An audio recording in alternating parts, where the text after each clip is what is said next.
I used to sail with doubt, lost in the waves, no route. But now the tide has turned and I've got lessons learned. The cannon's primed, we're set, no more regrets, no debt. With the compass in my hand, I'll claim this untamed land. Oh, the storm tried to sink me, oh, the dark tried to blink me. But I've got fire in my veins and my spirit breaks the chains. 'Cause I am the captain now, standing tall on the bow. Feel the thunder shake the sea, a pirate's heart is wild and free. I'll raise my flag, I'll steal the sky, with every wave I'll rise up high. This is my legend, hear it soar, I am the roar.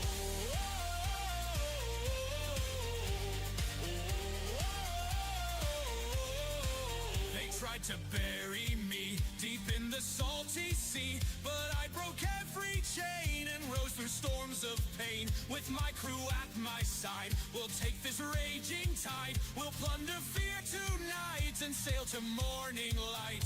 Oh, the storm tried to sink me, oh, the dark tried to blink me. But I've got fire in my veins and my spirit breaks the chains. 'Cause I am the captain now, standing tall on the bow. Feel the thunder shake the sea, a pirate's heart is wild and free. I'll raise my flag, I'll steal the sky, with every wave I'll rise up high. This is my legend, hear it soar, I am the roar.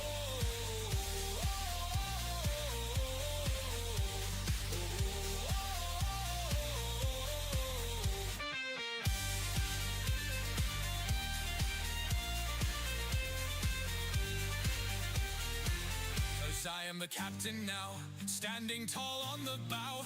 Feel the thunder shake the sea, a pirate's heart is wild and free. I'll raise my flag, I'll steal the sky, with every wave I'll rise up high. This is my legend, hear it soar, I am the roar. Oh.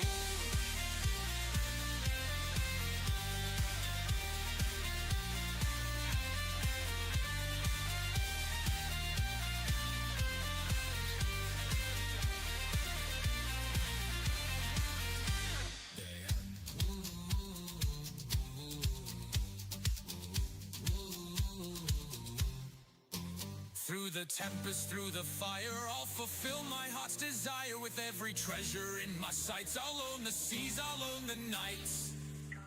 'Cause I am the captain now, standing tall on the bow. Feel the thunder shake the sea, a pirate's heart is wild and free. I'll raise my flag, I'll steal the sky, with every wave I'll rise up high. This is my legend, hear it soar, I am the roar. 'Cause I am the captain now, standing tall on the bow. Feel the thunder shake the sea, a pirate's heart is wild and free. I'll raise my flag, I'll steal the sky, with every wave I'll rise up high. This is my legend, hear it soar, I am the roar.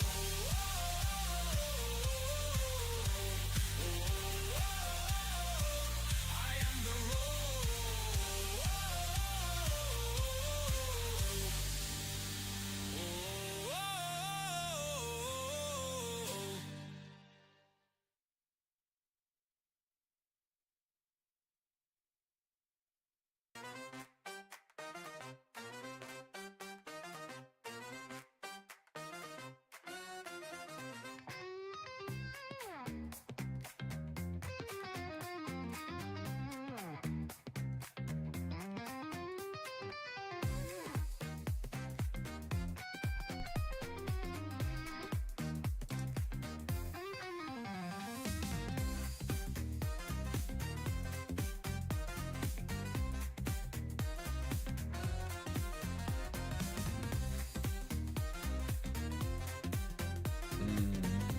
Let's see here.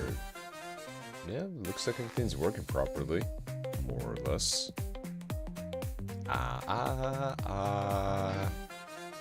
Yeah. Well, ahoy there. Good morning, good afternoon, and good evening. I hope all of you wonderful crewmates are doing fantastic today. Hope everyone's been eating properly, exercising, and sleeping.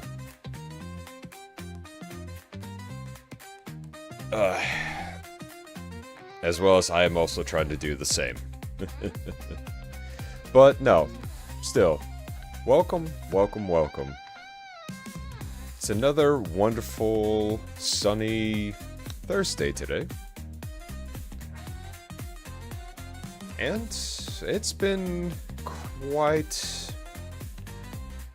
definitely been quite the beautiful, clear day. Even had to air out the ship a little bit. Feels actually pretty nice. Nothing too hot.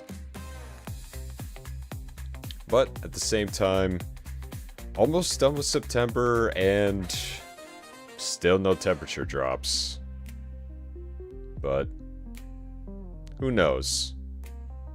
The weather is a very fickle thing, and try as we might, we can never really predict it. But other than that, woke up this morning, was feeling pretty good. Caught up on a little bit of my shows, as well as went to the gym, and then decided to give myself like a nice, just hearty breakfast. Decided to make myself a breakfast sandwich today. Had some nice toasted bagels, 2 sunny side up eggs with pepper, a little bit of bacon, and some shredded cheese up on top. All with just a nice big cup of coffee and a small fruit salad. Nice, simple, and it's gonna give me the fuel to get through the day. At least I hope. But then again, we shall see. My stomach's like a black hole sometimes when it comes to food. It goes in, and then all of a sudden, about an hour later or so, the body demands more. It's just as greedy about food as I am about treasure. But all in all, still, it was a good change of pace from the usual morning breakfast that I tend to have. It was usually about like an omelet with some chicken and cheese. But today, I want to at least change it up a little bit. Today just felt like a nice day to kind of really just mix things up. Oh yeah, also, speaking of this morning, I also managed to actually, as I mentioned, catch up on one of my shows, which I have been watching with great interest. The first season was phenomenal, and the second season was even more just outrageous. And of course I'm talking about... Ooh, where is it? There they are. So I'm a big fan of Studio Trigger and a lot of their animes. Like this Cyberpunk 2077, Kill la Kill, an all-time favorite of mine. And of course the ridiculous world of Panty Stocking, which is practically just a whole bunch of like gag episodes mixed with a whole lot of just ridiculous humor, references, and all that. So if you're looking for something that'll give you a nice little laugh, maybe even, I don't know, something to really just turn your brain off for, I recommend this one. Plus, I mean, the 2 different kinds of animations that they go through, it's pretty wild. And if you have seen the first season, I gotta say, they did a really, really great job with the music. They took what they had before, and they made it even better. Not to mention there's tons of just explosions and violence. And, without spoiling too much, even a musical number in there. Yeah, I'm not kidding. An actual musical number in there, go figure. But, yeah, finished that one up, and now I gotta go through the rest of my library of shows. But yeah, for me, I enjoy, especially when it comes to anime, shows that come out and whatnot, I enjoy a little bit of new and old. So say, for example, I can invest into a show, and it starts off strong. But then I think, okay, maybe I'll give it a couple of weeks, let the episodes build up, and then afterwards, really just binge it. So I go back to some older ones, just to really keep the variety going. That's just more or less for me. And it's fun.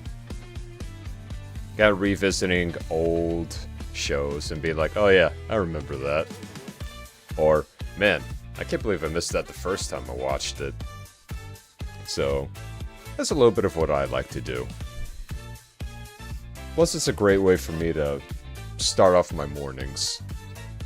Usually wake up, get myself stretched out, hydrate a little bit, watch 1 or 2 episodes of a show, and then right after that, it's gym time and then work.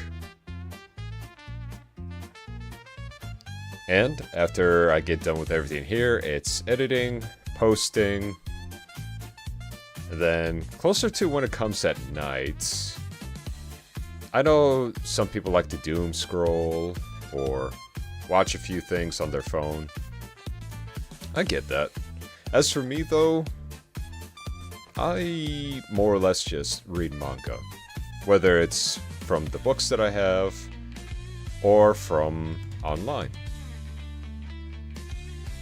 Now granted, it's not always a good thing to read from the screen before bed, but to me, having everything just dimmed down, even sometimes you can even change just the overall just tone on your screen, so it's a lot easier on the eyes.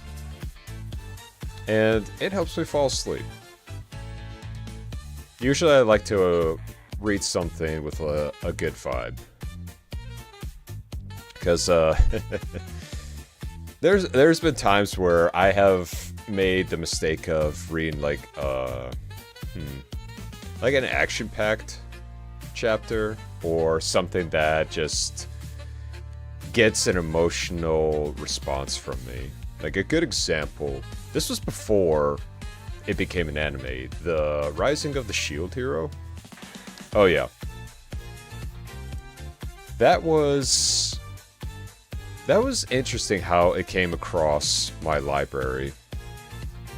And like I said, this was before it became an anime. So think of just first season, but I was reading it, and this was always before bed. And the scenes of where he got betrayed and everything else, it got me angry at the betrayal as well. And I kept reading. And before I know it, I was so deep that I forgot that, oh yeah, I should have been asleep 3 hours ago. So I told myself that if I'm ever going to read something like that, it's going to be well before I even go to bed. Not to mention though, I like reading both physical and digital. Now I know like some people are more one side, some people are more on the other side, but I like the feeling of having both. Books at home, yes, absolutely. But also just online, I really enjoy having them on the go, especially when you can purchase and download the entire just book on your phone. Yeah, I'm big into that, especially during traveling.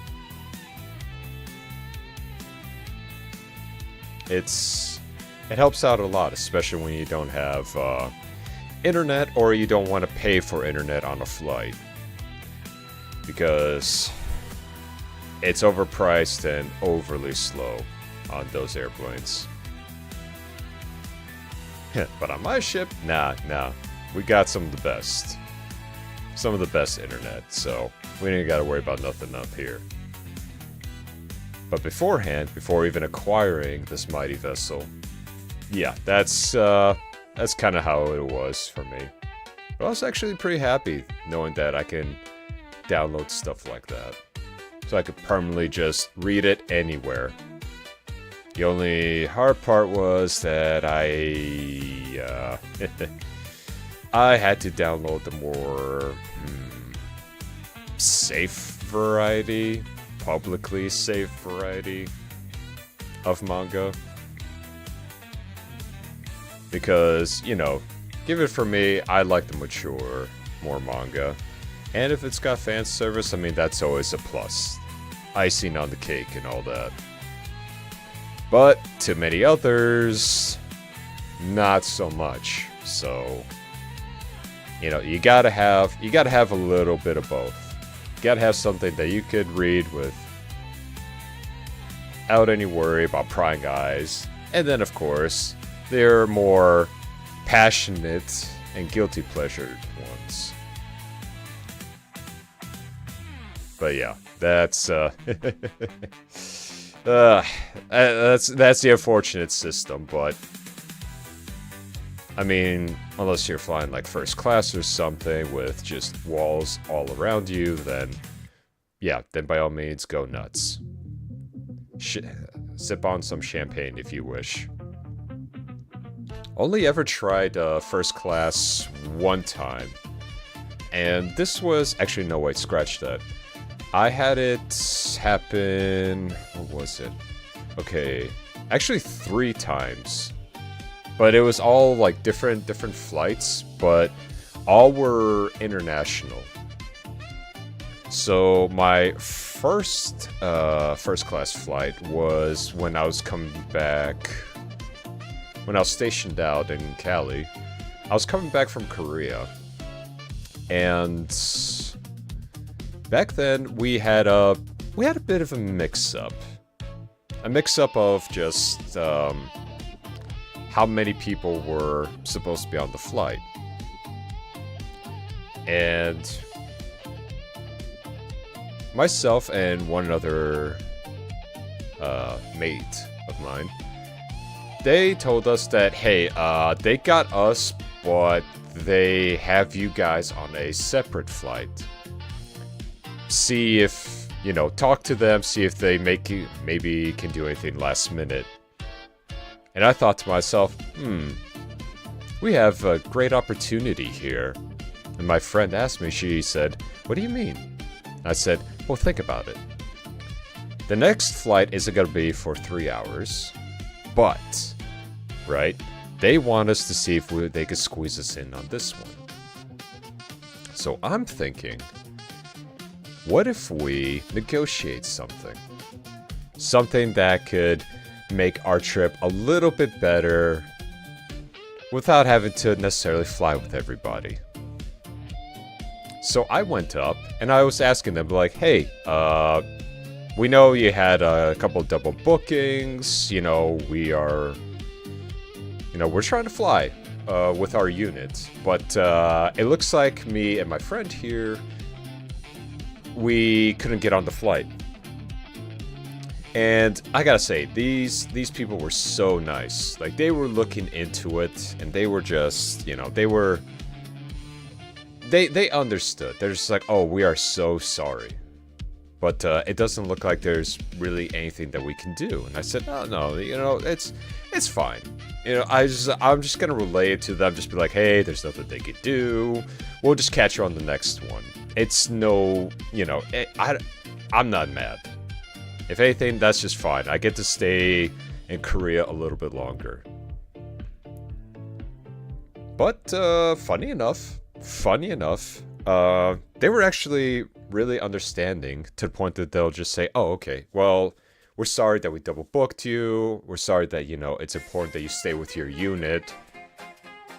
So let's see. So they decided, like, hey, we're going to have some seats available for you in the next flight, but they're going to be first class. You know, just their way of saying that we're sorry that we separated you from your unit, you know, it's against your orders, like that whole thing. And I honestly, I just thought we were just going to get just regular. I'm just like, you know what? Hey, everyone makes mistakes. I'm not angry. I mean, the one in charge of us might be a little bit miffed, but I mean, we're just coming back, you know? It's not like we're going on mission. We're coming back from a mission, so... It wasn't, yeah, no, it wasn't bad at all. But anyway, so... They go... Right? They take their flight. And... Me and my friend, we were both smiling to just be like, hey... We got first class. Alright. But then the thought came across our mind like, hey, we were actually lucky that we didn't have to pay for it. But let me tell you something. Experiencing that stuff, first class, on that flight back, was something else. Like, I'm telling you, you get your own, just, section. Not even just the seat. You get a seat with like, walls, and just the most comfortable chair. Not to mention, like, bottle services and everything. So, that was a nice little change of pace for us. Now, the second time was... I think it was in... Let's see here. Oh, yeah. It was in Japan. So, another mission in Japan. And, so... We're trying to pack up all of our stuff, and we're trying to get back stateside. Now... My commander at the time, he asked for some volunteers. And I said, oh, this would be good. So they needed help, you know, with the transporting of our equipment, our bags, and whatnot, to just help out, just get this whole thing going a lot quicker. So I thought to myself, yeah, you know what? I love Japan, but like since we're just at the airport, yeah, I just want to really get this thing situated. Let's get this going. So, me and some of my other buddies, we got together. There's the four of us helping out the locals. You know, we're putting the bags up. You know, making sure that we're identifying, you know, how much came in is how much is going out. On top of that, any sort of extra boxes with whatever people bought that they couldn't just ship back home via mail. So, you know, we had to play a numbers game, we had to identify everything, and we made sure, you know, everyone had all their things. And after being stuck in a very cramped space, considering my build, it's not easy being hunched over for several hours throwing that stuff on there. But either way, it was, I didn't think too much of it. You know, I just wanted to get up and go. So we got done, and now we're heading up the stairs, up onto the aircraft, and we get stopped by our commander. And he goes, okay, so it's you four that helped put all the bags away, right? And I said, well, I mean, yes, sir, that was us. Did we, you know, and he's stopping us personally, so I'm thinking, oh, crap, did we forget something? Or did we forget someone, which is a hell of a lot worse. But, funny enough, it wasn't that case at all. So... he said, okay, so you four are coming with me. And I said, oh. You know, whenever someone says you're coming with me, especially a higher ranking officer, you know, you're always thinking worst case scenario. Did we do something? Did someone say something? And, you know, to me, I thought, no, all we're doing is just handling bags. Unless there is an external problem. So we're walking all the way up to the front of the plane. And we get into the section of this international flight. And this is like a big aircraft, right? You have your intercontinental aircraft. And this section... like, so imagine having one seat, right? And then you have just walls and a door, right? But the space is big enough to the point where this thing can recline almost into a bed. You have your own personal table, your own TV, like the whole nine, right? And he said, since you guys helped out and are still keeping us on time for getting back, y'all gonna be flying with me. Up here. Now, if that's not a morale boost, I don't know what is. I mean, the only catch was that we couldn't drink, but everything else was nice. Especially a 12-hour flight. Oh yeah. It was really, really nice. Got to watch like a couple of movies, sipped on some stuff, and just put on my headphones and I passed out. But now the third time, I think it was... I think it was again... Oh yeah, the third time was actually back in Poland. When I was going out visiting some extended family, as well as a few buddies that actually moved there from the States. Now, this one was actually more of a purchase because, you know, I was going there with some family members as well, and we managed to snag a pretty good deal. So that was a fun little ride there and back. Now, granted, nothing's ever gonna beat the first two, but it was still pretty nice. Oh. It appears someone is knocking at the chamber door. Pardon me for a few.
Alright, sorry about that.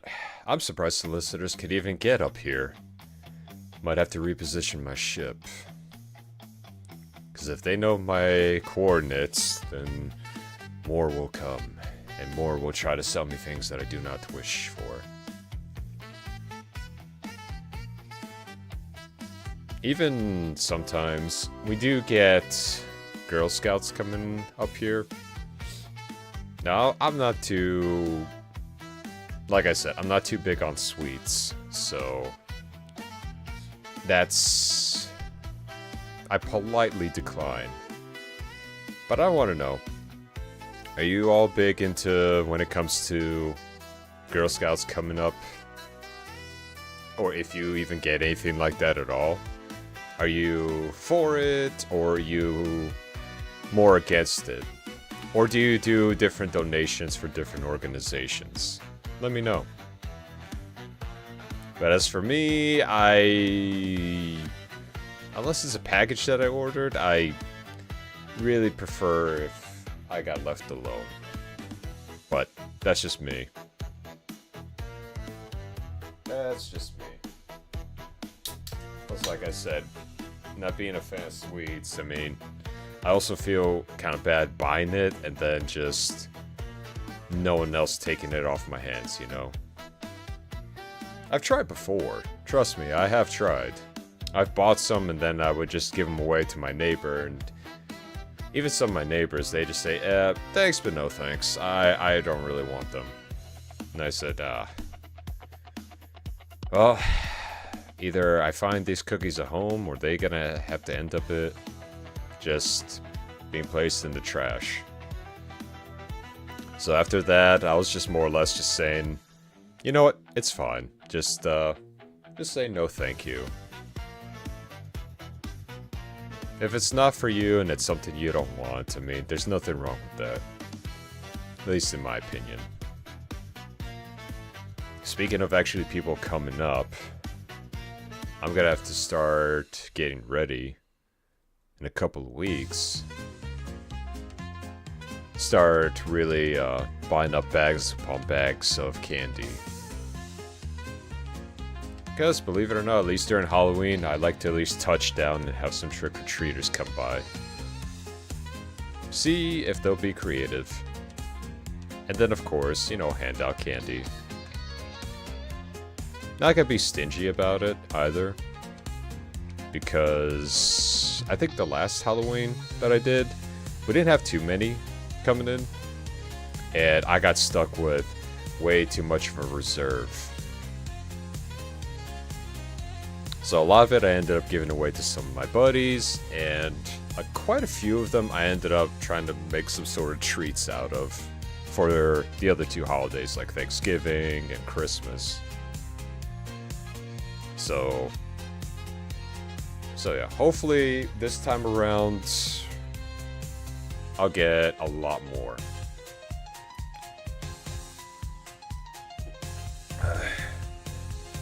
That's good stuff.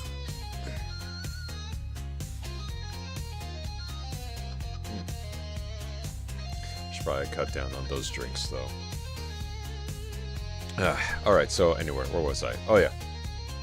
So yeah, traveling has been quite the interesting thing, and yeah, also getting ready for Halloween. Been doing a good amount of research in terms of Halloween stories and whatnot, and trying to see if I can find some assets to make this whole space a little bit spooky, a little bit scary, as well as some ambient background to really drive home the spooks. But we shall see. We shall see. Still got a lot for me to do, and a lot for me to decorate, and a lot of treats to buy. But I hope you're all as excited as I am for that. Well, with that being said, we have a huge mission today up in the Skylands.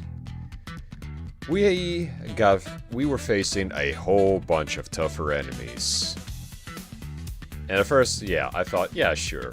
Yeah, tougher enemies in this game. Yeah, okay. They probably ain't gonna be that tough. Well, we almost broke apart in the air several times, so yeah, we need to get some resources logged in. So, good amount of resource hunting before we have to go and save the people in the mines. So, without further ado, let me get this thing started, and let's continue on our adventure in the Skylands, shall we?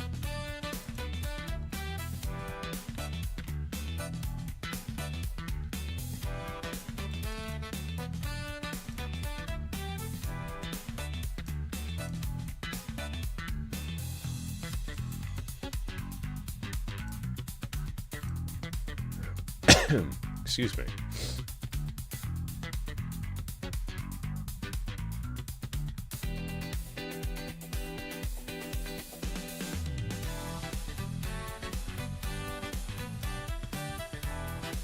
Oh, Andy, ahoy! And Boop, also ahoy! Welcome aboard. You're just in time. We're just about to continue on with our adventure. Glad you could join us today. Welcome, welcome. Just getting a little bit of a moment to set up here. Hopefully it works this time too.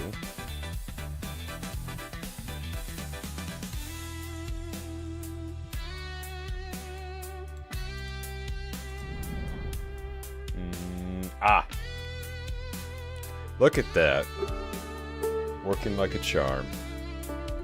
Appreciate all of you joining me today. Alright, let's go ahead and put this music on pause, shall we? There we are. Oh, I almost forgot to plug in my controller.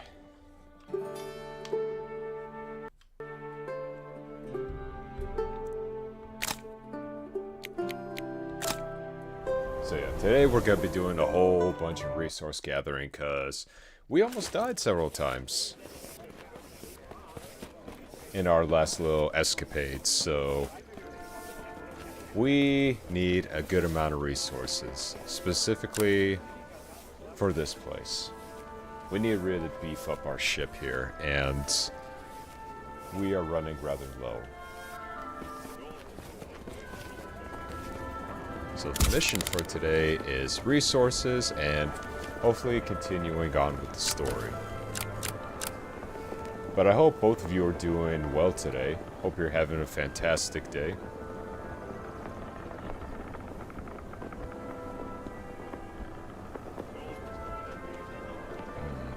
Does fast travel not work? Odd. Hold up a second. Okay, there we go. Yeah, hope you both are doing absolutely wonderful today. Hope you're having a good morning. Or, I should say afternoon.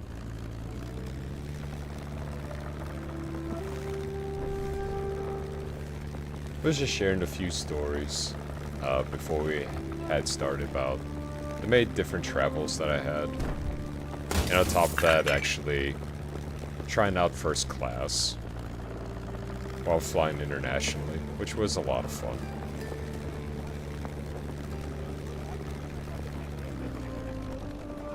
Huh. Interesting. Didn't see that guy there before. Oh.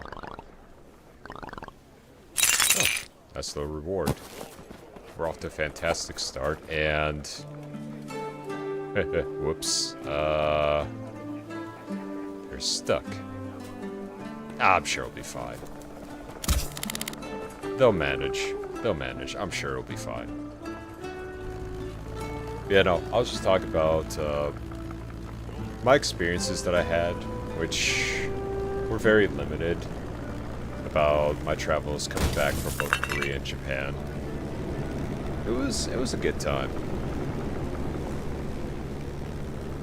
To make a long story short, it was due to the fact that when we got asked to be volunteers to help throw some luggage up on the plane, my commander came in clutch and actually gave us first class seatings.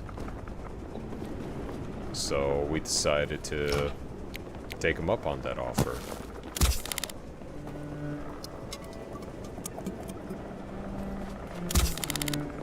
Luckily, also, we had that entire plane to ourselves, so that was awesome. That was also pretty cool. We didn't have to worry about being too loud or too obnoxious. You know, you remind me of my daughter. You're both so active. Thanks. Here, take this gift. Glad to help. No girl should have to miss their father, especially on her birthday. Oh yeah, that guy. Game volume is louder than your voice. Okay. Let me also tweak a few things on this end as well. Give me a moment. Okay, so desktop. Ah, that's why it's so loud. Sorry about that. OBS had a recent update, and it looks like it has reset some of my audio. So, give me a moment. Let me see if I could There we go. Alright, let's try this. I'm just gonna go ahead and fire off some rounds. How's that sound? Better?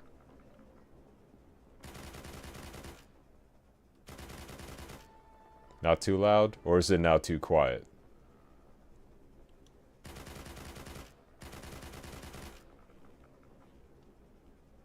Perfect.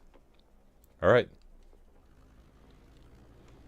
Yeah, gotta love it when some of these applications have an update, especially when it comes to Discord, because I love it when they take off the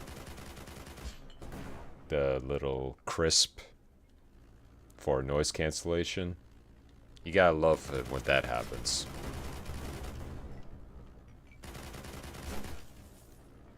I just didn't think it would actually affect OBS as much as it does Discord. But that's the life for the PC. Something goes wrong, you gotta fix it. Now let's see here. Yep, we're definitely heading in the right direction.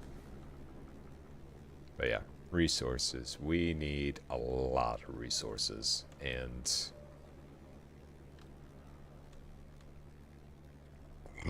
oh, excuse me. Big breakfast. I was also talking about what I had today for breakfast. Made myself a nice little just toasted bagel sandwich with sunny side up eggs, black pepper, bacon, and cheese. All with some coffee and a fruit salad. I'm not too big on cooking extravagantly, but I like those, you know, quick little 10 to 15 minute recipes. They do the job.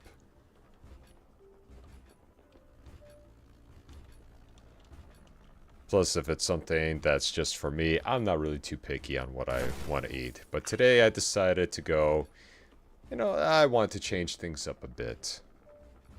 So, I've noticed it's different with a lot of others watching because PC and mobile, it's just to blame Twitch or audio.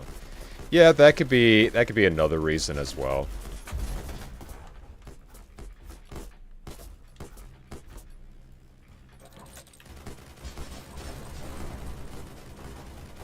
And they are currently trying to pick a fight with us. Not wise. Yeah, it's always hard to get the perfect audio. So, there is that. But I mean, hey. At least, I'll do my best to get it at that perfect volume for everybody.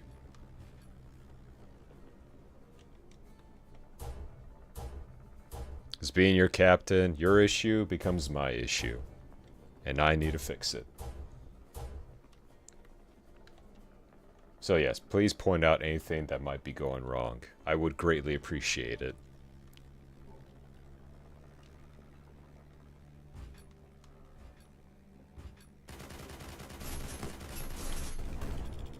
Come here.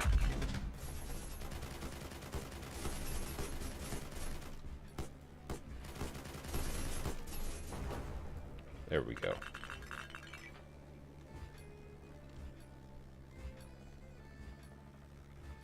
Now, what was I talking about? I kind of lost my train of thought after handling some technical issues. And talking about updates in Discord. Oh yeah, just my overall trips of trying out first class for the first time. It was a neat little adventure.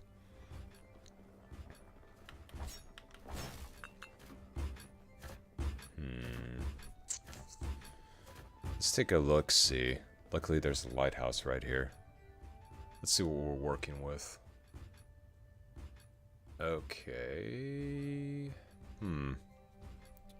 Oh, don't zoom out yet. We still gotta figure out a plan of attack here.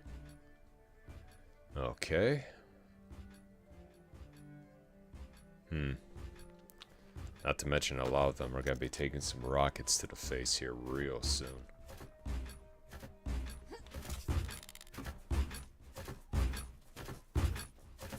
Alright. Nailed that.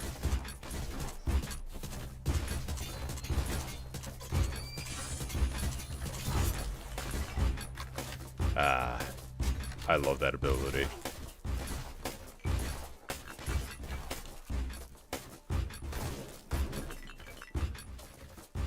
Well, that worked out rather nicely, didn't it? As for a sniper rifle, I'm gonna need something with a little bit more of a mag. Oh yeah. Oh, right, I was talking about also breakfast. Yep, so I decided to kind of change things up a little bit today and make myself just a nice little breakfast sandwich. Turned out to be pretty good. But, you know, just like everything with a sunny side up egg between buns and other ingredients, it gets pretty messy after the first bite. But sometimes that's even the best part. Because with any bread left over, right? With any of the bread left over, you can just dip it in the yolk that's left on the plate. And oh, it's so good. Had a little bit of that and some berries. With, I think sliced peaches as well. For the fruit salad.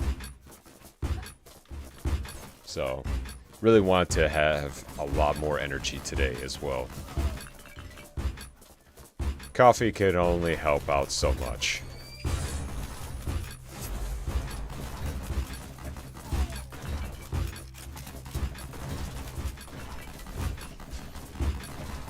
Oh boy.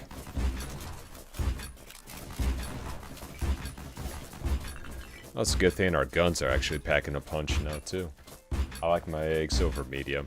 Yeah. I mostly do mine with like a stuffed omelet. You know, I put in the meat, the cheese, the chopped up veggies. All that good stuff.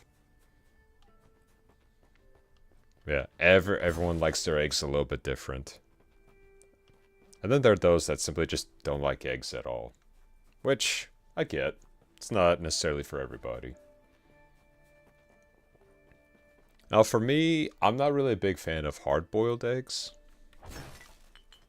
I don't hate them, but it wouldn't be my first pick.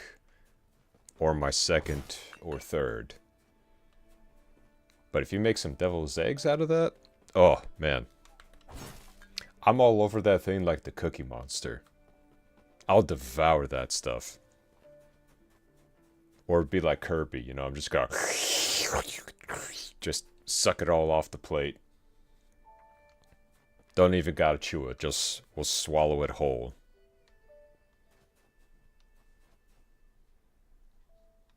Speaking of food, actually, caught up with a couple of my mates yesterday. Just the usual kind of get-together that we try to do once a month. But... okay, so that's what we gotta do.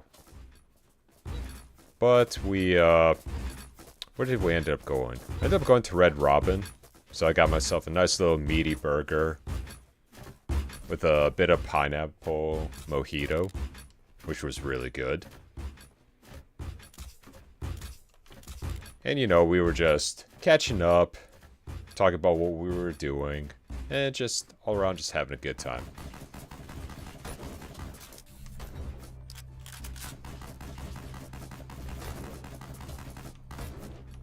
Just seeing what all of us were really up to. What kind of shenanigans we were doing. Ooh, that was a close one. So I had a little bit of that as well. A few little drinks, and then ended up just going back.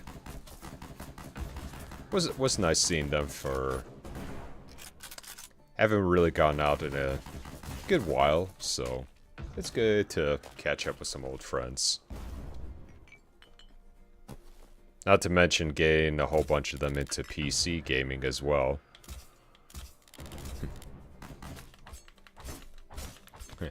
One of them was asking if I would still be up to playing Fall Guys with him again.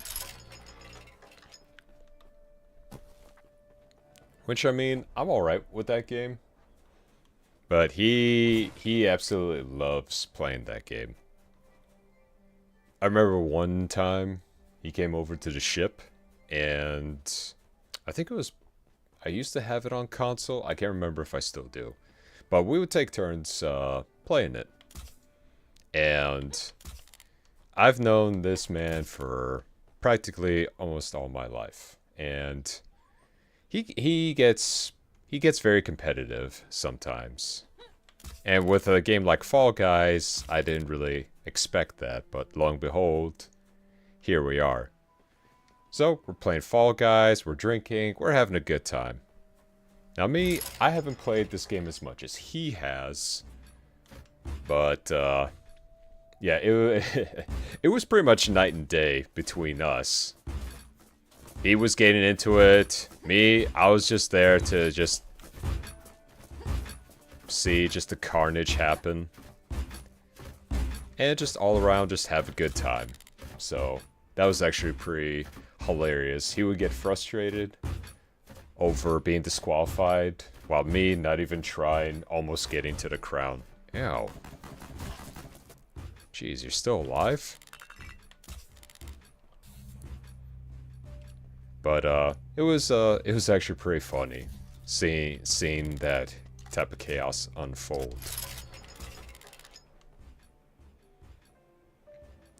But, yeah, if he's talking about it, then, yeah, maybe I'll get into it, and maybe we could even do just a nice open one, where all of us can be participating.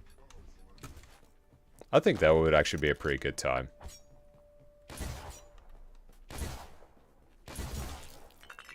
All of us just goofing around, trying to get the crown, pushing each other off and whatnot.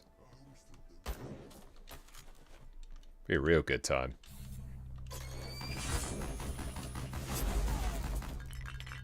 Ooh, that had to hurt. Falcon Bandit. I'm getting hints of oak, juniper, and senseless bloodshed. Okay, the bloodshed part, that would probably be us. We're the ones that are going around liberating everyone, so to speak.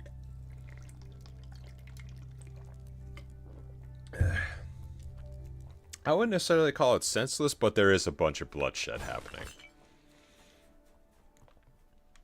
Just an FYI. Now, let's see here. What's a good one? Lizard, lizard, lizard, lizard, lizard, lizard, lizard, lizard, lizard. Lizard. So it begins. Please be quieter. There are still enemies nearby. Liberate this island and we can talk. That's the idea. Oh yeah, no. I'm watching you.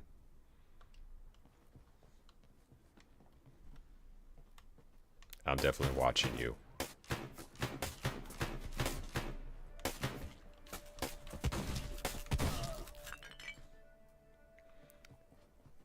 Why? Because I know for the fact of the matter you're probably going to start abusing those alerts. That's why.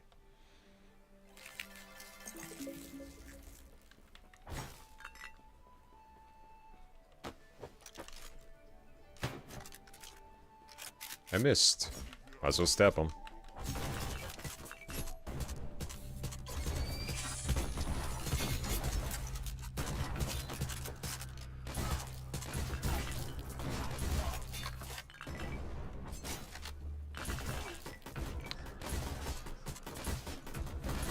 Oh, they are not trying to make this easy for us, mates.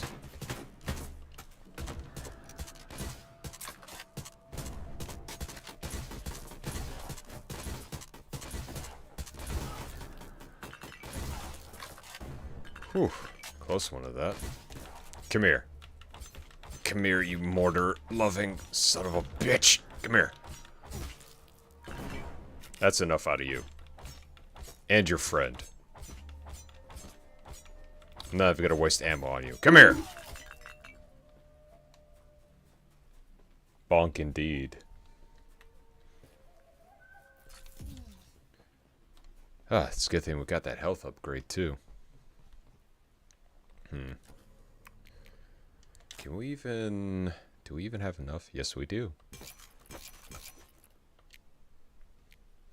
A little bit of extra firepower is going to go a long way.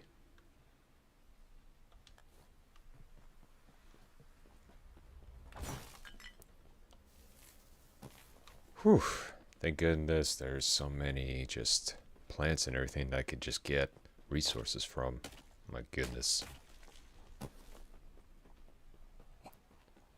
Okay, let's scan this area and see what else we can get. What's this? Oh, sweet. Take that back to the ship. So far, slowly but surely, we're getting those resources.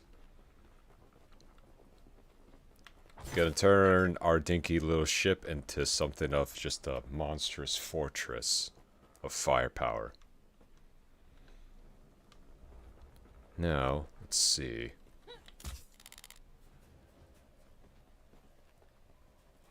Yeah, being all top down would be fun, but can you imagine like just trying to jump over all this in like first person or third person? Down below? That would be pretty fun. Something close to maybe even like how it would have been like Dying Light or Mirror's Edge. I miss those types of games. With all the parkour and everything. Don't forget to make it red to be faster. Ah, yes. We also must paint our ship nice and red to be faster. And our smaller one to be nice and sneaky as the purple color. I haven't forgotten. But we're just also going to have to see if we'll even be able to do that.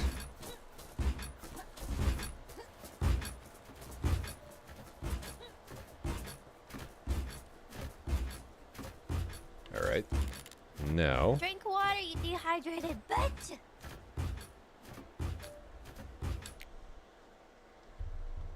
I'm on it. I'm on it. I've been hydrating all day. I'm doing good.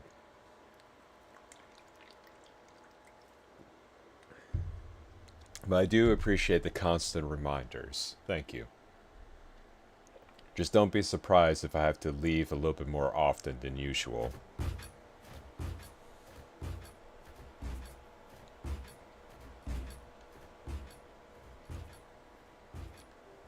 Oh, speaking of water as well, also gonna have to need to replace the filter here on the ship real soon.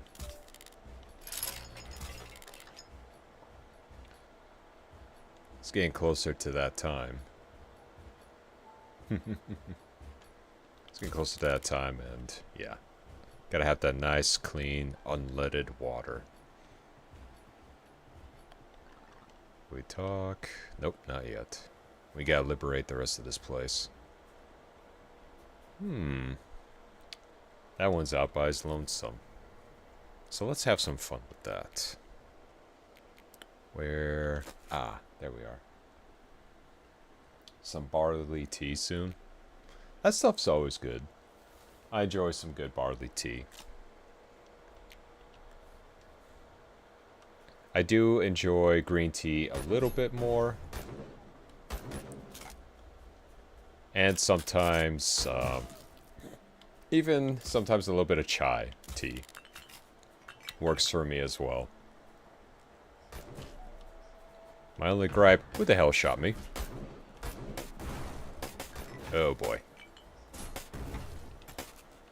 We're not in a good position, lads. Lads and lasses, we are not in a good position. Oof.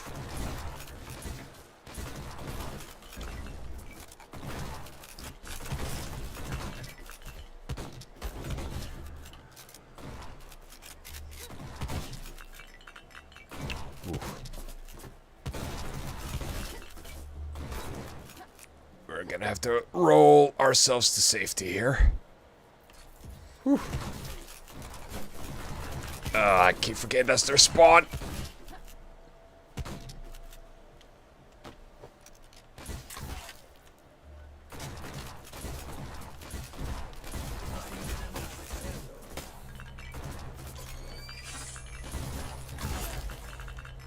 Whew. Barely made it that time. You know, for me, I do prefer a kind of tea. Mostly if it's either green tea or even like something with berries in it. Is always good. Like a nice white tea mixed with come here. Bastard. Mixed with something like white peach or even like blackberry tea with a little bit of honey. I don't know what it is about that combination, but that just, ooh, it soothes the soul for me.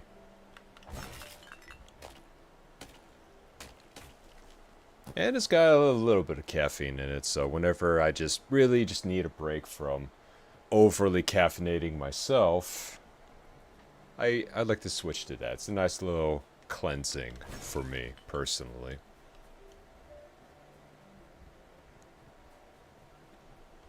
Any particular teas that you all enjoy? Or maybe just any particular drink?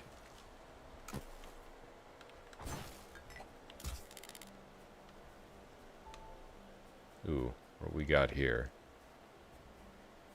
Is this a puzzle?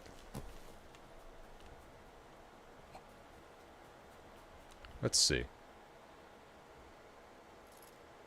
So that one, that one, that one, that one, that one, that one.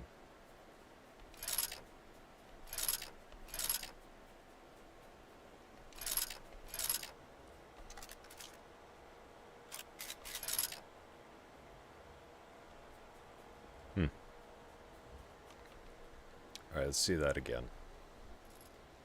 So that one, top, down, left, right. I'm pretty sure that's what I did. Top, down,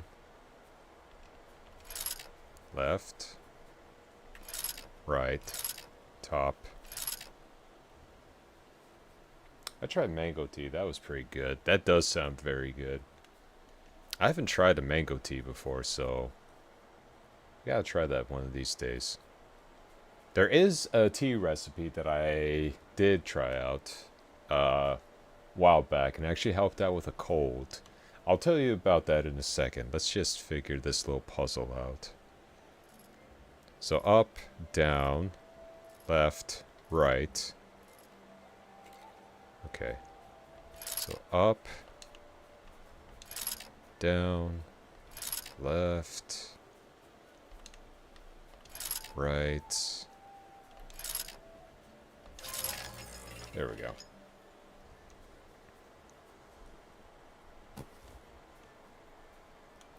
So, what was I about to go on about? Oh yeah, so the nice little recipe that I had was actually just something off of the rip that my buddy had back when I was visiting him for a weekend. And first day when I was over, I was feeling just absolutely fine. But the closer it got to the evening, you know, when you get those first signs that you're coming down with something. Those like first real signs, you know, you get that little itchiness in the throat, then, you know, your nostrils feel flared up and they just start to burn a little bit. And I'm thinking to myself, oh man, I'm actually getting sick. But I thought, okay, we'll call it, you know, we'll call it pretty good tonight. You know, we're not going to go too hard, too long. So I went ahead and said, okay, gonna go to bed. Woke up, still there. And I started to feel a bit of a cough coming on. So I thought, man, I gotta do something about this. So I asked him, I said, hey, I feel like I'm coming down with something. Do you happen to have anything that could at least, help me out? So he didn't have any meds for me to use, but he did have some teas. Now there's this one tea that's, it doesn't come in a bag. It was more of a powder, right? It was this powder, kind of almost like an instant drink type of tea. And so what happened with that one was I decided to, boil up some water and obviously, make some tea out of it. Now, prior to that, we were going to spend a good, 4-day weekend just hanging out. So obviously I brought some booze. And considering that it was the fall time, we had a bunch of, just fall-themed type of booze. One of them being a pumpkin spice of Captain Morgan. I know, right? Me with rum, go figure. But continuing on. So what happened was the fact that we decided to... Well, I decided that was like, okay. Sometimes alcohol can be a bit like a medicine. Not necessarily recommended, but it can be. So I decided to heat up a little bit of tea, and then I think I mixed about 1.5 shots of that rum. So altogether it's like a pumpkin spiced apple cider drink. Well, for one thing, it tasted really, really good. And it got me all nice and warm as well. After that, I decided to, I'm just going to go ahead and take a little nap after drinking all that. I'm feeling pretty tired, and so I decided to take a little nap, about an hour or so. But let me tell you something. This crazy concoction that I got from all this, I don't know what happened, but after that hour, my nose was fine, my throat was cleared up, and I was back 100%. So, that little, I guess you could even call it a potion at this point. That little potion right there, that did some wonders for me. So, ever since then, I remembered that recipe. I made sure to even write it down. And whenever I got sick... Now, granted, the hardest thing to get would have to be that seasonal pumpkin spiced rum. But I'm thinking anything at least pumpkin spiced rum would work.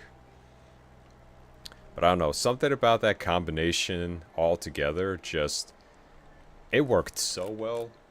And ever since then, yeah, I've kept it as one of my many custom drinks that may not sound so appealing at first, but you'd be surprised at how well it tastes.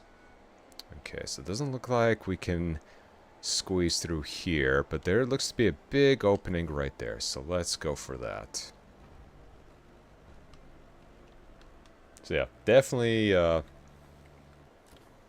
if you're ever feeling down like that and you're good with alcohol, I highly recommend it. But then again, there's also just, it works on everyone differently. But yeah, in terms of tea, that was one of the few cases that I went a little creative with it. But speaking of other teas, I know that a lot of people tend to enjoy the milk teas, but a lot of people like to call them chais. Results may vary, yes. Heck, consult with your local liquor store about the side effects of this concoction.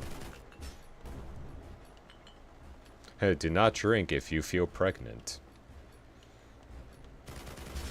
All that fun jazz that you gotta put on a warning label. But, where was I going with this? Oh yeah, so, you know, the milk teas that people enjoy that are called chais. Now, for me, growing up Eastern European, when we actually say chai, in Eastern European, that is just tea for us. Chai is just tea. Okay, we can't fit through there.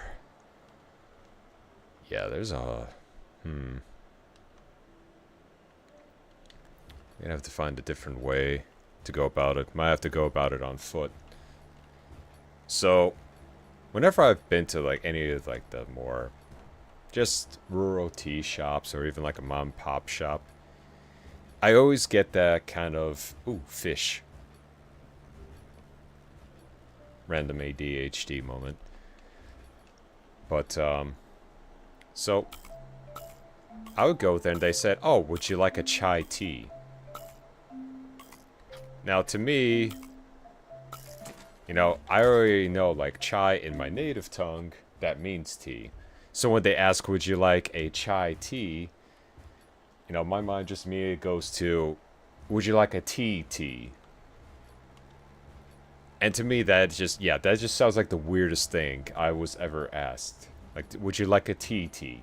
I'm like, just the tea. They said, oh, no, it's called a chai tea. And I go, well, what's in it? They just goes like, oh, it's, you know, tea with either, like, cinnamon or honey plus milk. I'm like, then that's just the milk tea. But it's just, I was just like, yeah, sure, whatever, I'll have it.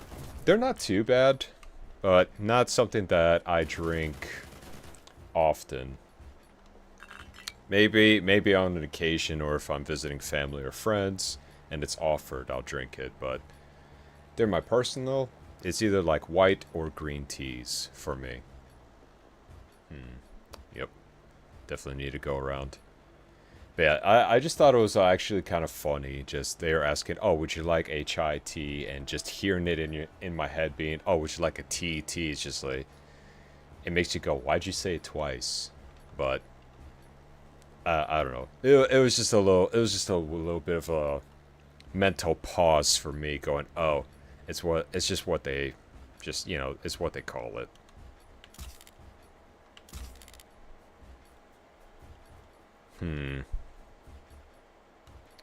We need to find a way around here. Let's take a look inside that lighthouse one more time. Okay, so there's a way for the switch. So it's got to come across there.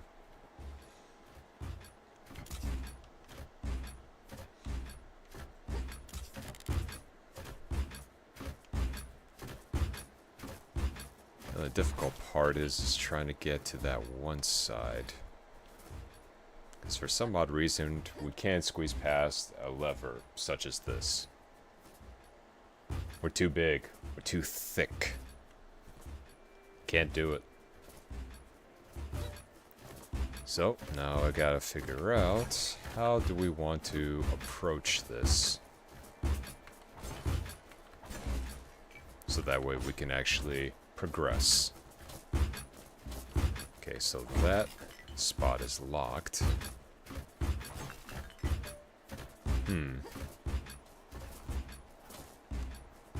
This is gonna be pretty interesting.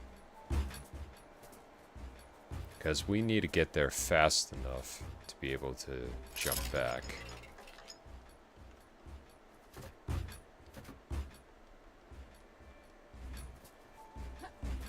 Alright, let's see if we can make it.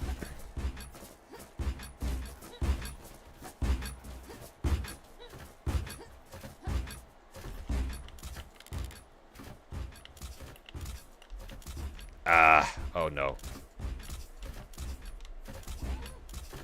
Oh no. Oh no. You'll return to your skyship. Oh boy. Well, that plan was a flop. But it's fine. We're okay.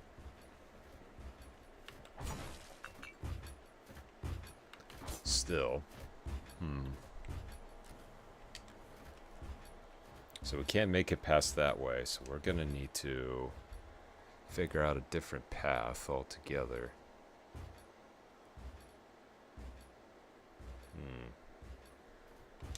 Let me see that bottom half again. I wonder if that spot is actually underneath. That might actually work out. Let's get back to the ship. And let's also... let's fast travel here real quick. Might as well stock up on fuel as well while we're here. And drop off some supplies.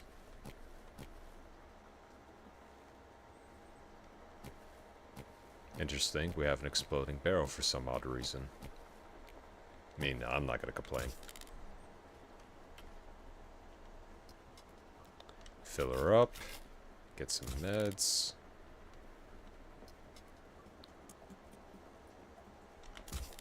Get our ship nice and situated. But, yeah. Plus, I always felt like teas, especially even like the chai teas, just a nice little replacement for anyone who's, you know, big into sodas and maybe want an alternative. I at least always highly recommend teas, especially if you want to cut back on the soda drinks. I mean, there is always Mio as well. Maybe it's those black boulders. Yeah, I'm also thinking it's the skeleton might actually be underneath that won't block our path, so we're gonna check that out as well. But where was I going with this? Oh yeah, just a nice little healthier alternative to sodas. I mean, do what you want, but if you're ever looking to cut back, teas are always a good choice. I mean, there's also other kinds of drinks, like Mio and everything else, but to me, I don't know, just food coloring the water and everything else in it, not really my forte.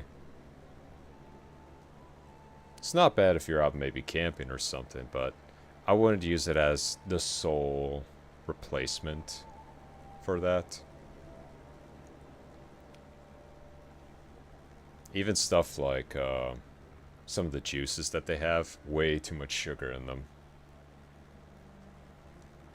So yeah, tea's a good alternative choice if you're looking to want to cut back on some of those. All right, now, okay. Let's see. I don't think we're gonna be able to fit through there. Let's use... okay, we have a plan here. Let's use the gate.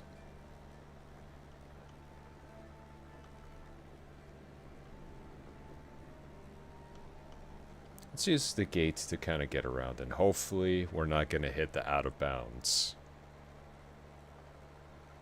Hopefully. Just gonna casually skim over that huge scorpion. Nothing to be concerned about. Nothing at all.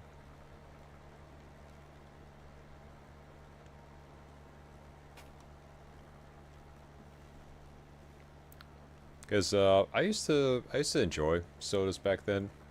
I mean, I still on occasion will do maybe like a rum and coke or Jack and Coke if I'm truly up for it. But oh yeah, we could just go right underneath. But back then, I used to actually, as a teen, I used to work in the movie theater, and after seeing just how it was made, especially how syrupy that stuff is, I just it's almost like if, you know, how people discover how hot dogs are made, right? It was kind of like that for me, seeing how, you know, the soda was actually made, like how actually thick and syrupy it was. And to me, that was that was pretty much like my... Okay, I'm probably not gonna ever drink this stuff again. Like, I can't do it. I can't do it! But like I said, every now and again, sure. Ooh, we are leaving the area. Oh, that's not good.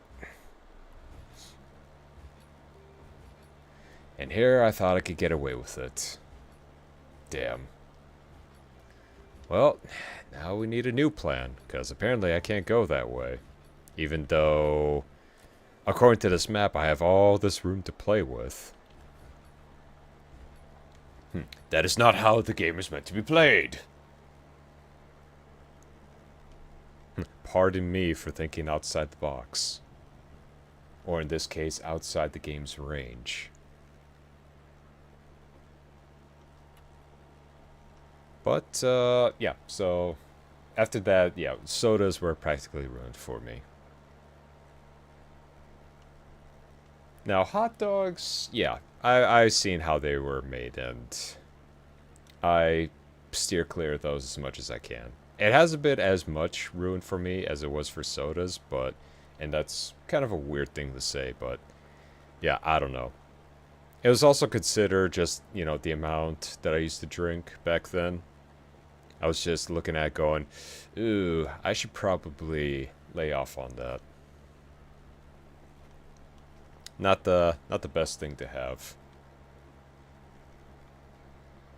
So, yeah, that was my nice little alternative.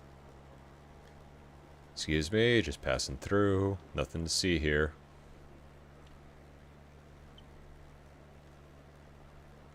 But yeah, then discovering white teas and green teas. Even some teas that you could just mix cold. That's always good. I will say this much though, because I know for a fact that not everyone's gonna like what I have to say, but you know, the regular old school sweet teas, I stay far away from those. That stuff is like, it's a half and half of just teas plus sugar, and yeah, it's a bit overkill for me for that. I just, oof. I had some of that, and oh boy, it did not sit well with me at all. It did not sit well at all, and after that, I just, I was not feeling too good.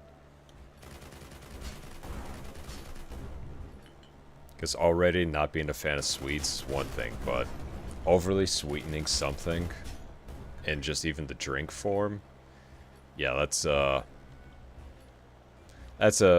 hard pass for me. But like I said, everyone's kind of different like that. Full on rockets, that can't be right. I should probably use more. I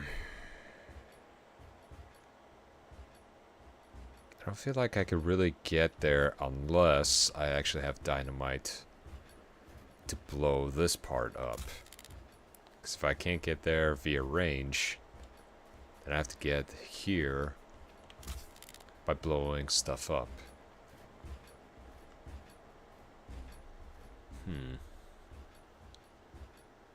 Yeah, because I really don't have too much of an alternate path. Because I want to try at least get to that chest that's right there.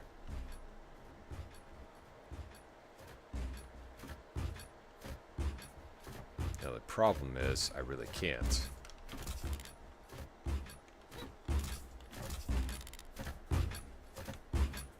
Because I need a good enough spot to where we can just hobble on over and get down right here.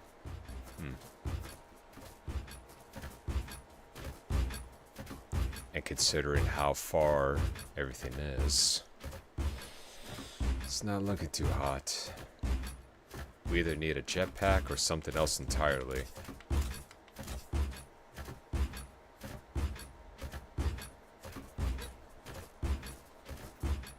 But even then, even if we just make it, that platform is gonna skip out on us. Because for some odd reason, we need this nice little cutscene.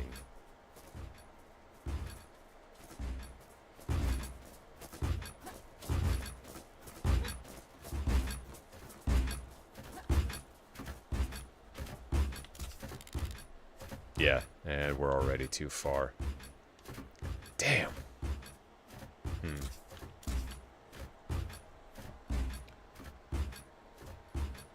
If only that door wouldn't lock. But then again, that would be too easy for us.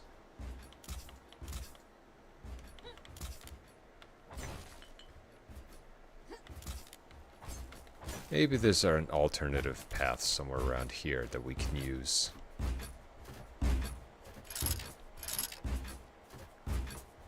Nope.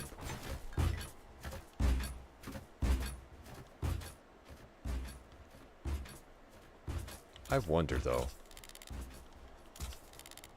Does it actually come back, or does it just stay there?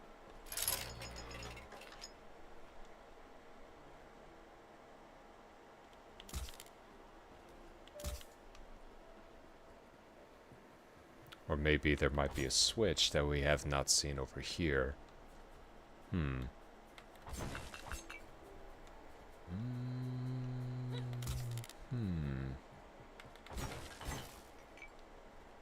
Nope, just the camp. That's unfortunate now, isn't it?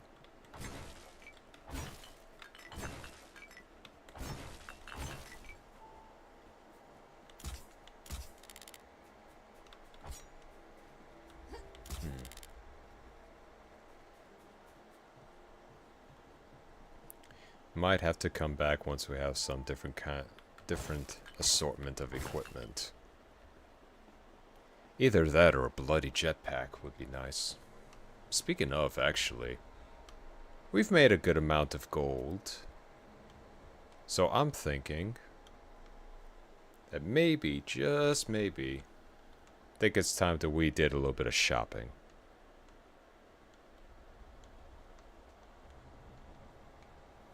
Maybe we might get lucky and one of the shop owners has something for us to use.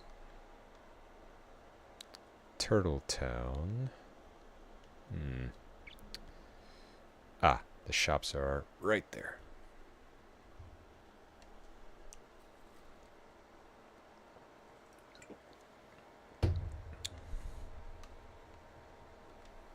Yep, there we go. That was a little bit strange.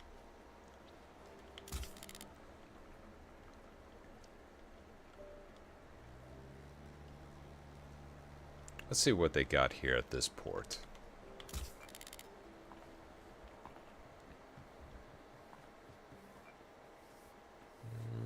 Ah, here he is. Gideon. How can I help? Ooh, minigun.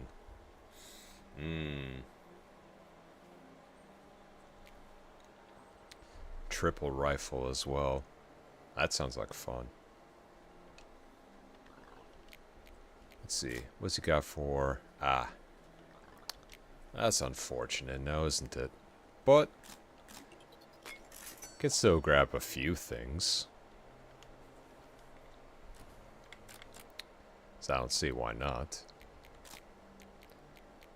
And...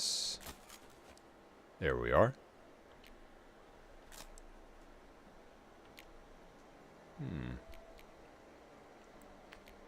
Upgrade...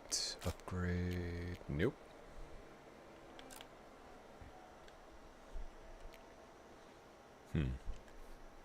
Well, we got plenty to upgrade, at least for the ship, but...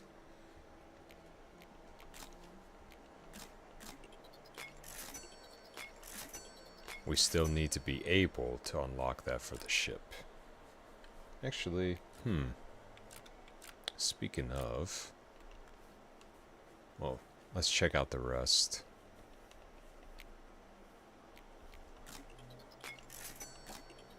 Take a few of these.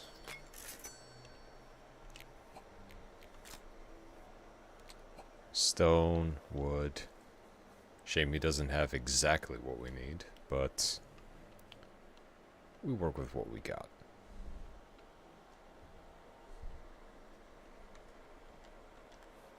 Fast travel. Alright. Now, let's see if we could upgrade this building. Ah. It teases me. It teases me with that whole, oh, you're one short of this. Oh, the pain. Oh, the pain. Can't I just take out a loan? I swear I'm good for it and I'll pay it back. But damn, by one. Well, you know what? Let's try our luck on this island. Always by one, just That's gotta be one of the most infuriating things in just any game. It's like, oh, you're just 1 XP off. Oh, you're 1 coin off. Oh, you're 1 resource off. And then you're just looking at it, just going, come on. I'm good for it. Come on, just make an exception. Just make an exception. Just this one time. I was like, I'll trade you something else for it. How about that? It's always just that one off that's just like, ooh, it just gets me. But gotta play by these rules, unfortunately. And of course, us being the marshal, we gotta be nice. But all in all, yeah, just some of the biggest qualms for gaming. Always being 1 short on something. You want the shiny, it's right there. But you don't have enough. You're broke.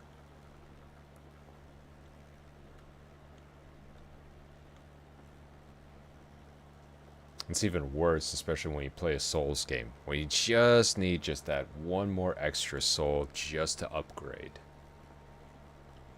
But you really, really don't want a chance on losing all the other ones. Then all of a sudden, poof, you're right in the midst of a boss battle, and you're sweating. And you're praying that you don't die and lose all of your shit.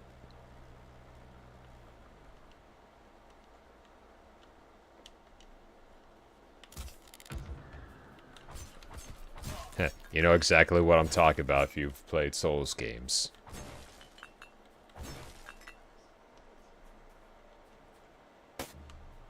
Oop. Well, let's test this one out. Oh, I fell off. Ooh, I like this rifle a lot, actually.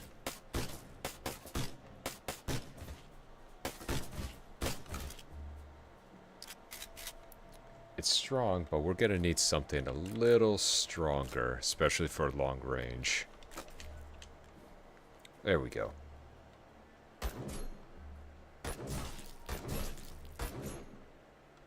Take him out from long range.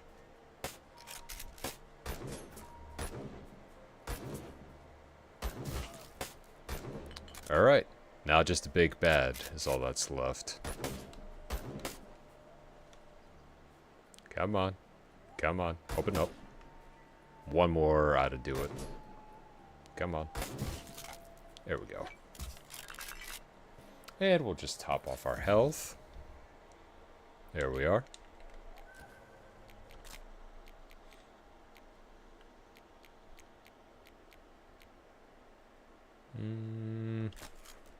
There we go. Gotta be extra sneaky now. We don't want to end up dead like we did last time. Or almost dead. A little bit more blue ore for us. I am really getting tired of those bastards. Well, they're definitely not firing from there, so...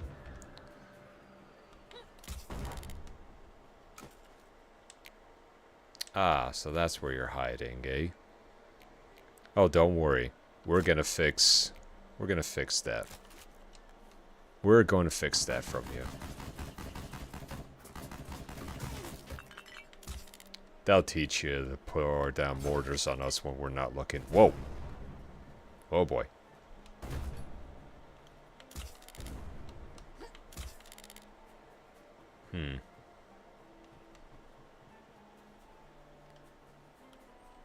It's a bit rude of them, isn't it? All I want to do is just dig up some treasure. And murder all of them.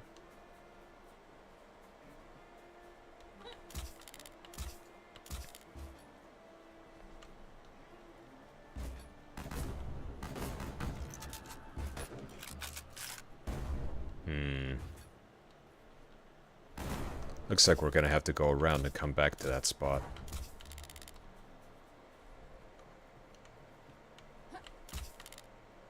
Otherwise, we're just gonna get blowed to high hell. Then it's not gonna be fun for anybody.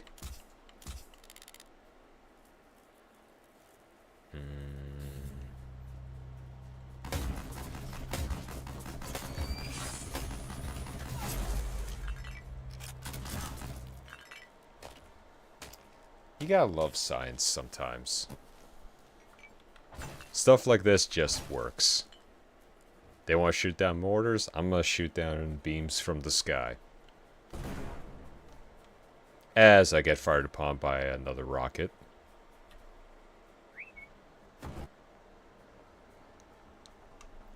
The audacity of them. But don't worry, we're gonna fix that.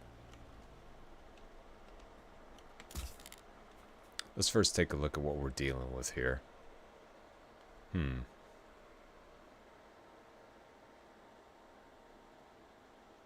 Yeah, that's too far away for us to grapple onto. So we're gonna need to actually take our ship up and around.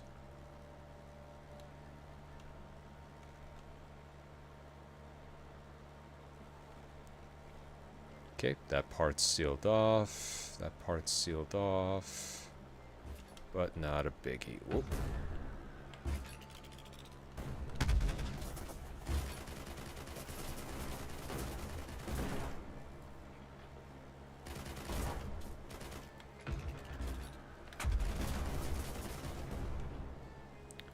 That takes care of that nonsense.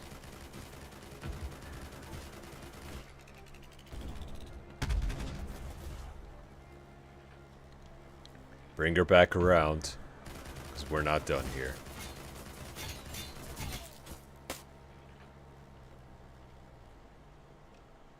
Alright, we got a little bit of breathing room. Let's plug up these holes.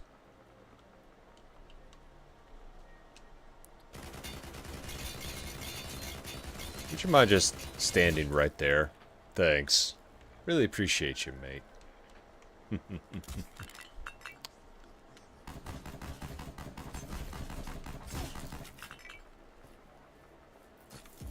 Oof.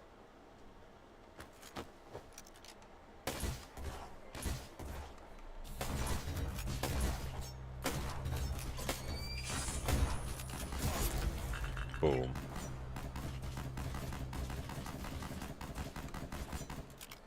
Careful, you're gonna hurt yourself swinging something that sharp around. And you, I just have a personal vendetta against you. Good. Now the annoyances are out of the way.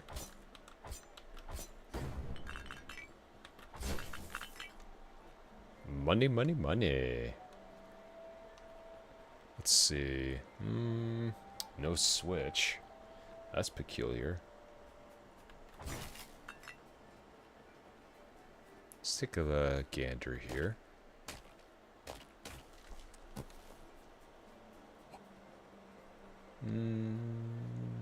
Yeah. Alright, we're gonna have to continue going up and around.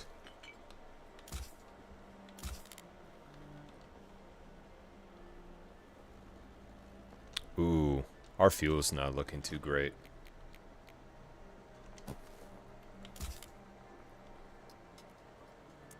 A little bit more, a little bit more, a little bit more, and... oof. Our ship has become quite the gas guzzler. Ooh. Don't mind if we do. Listen here, you bastard. Get real tired of you.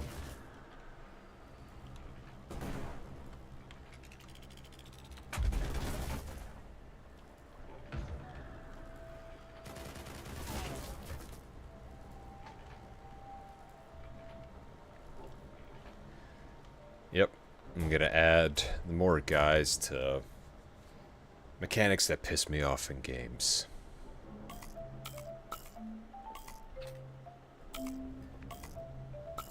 Up, down. There we go. I love it when you start fishing and all you get is just ammo back. That's my kind of fishing.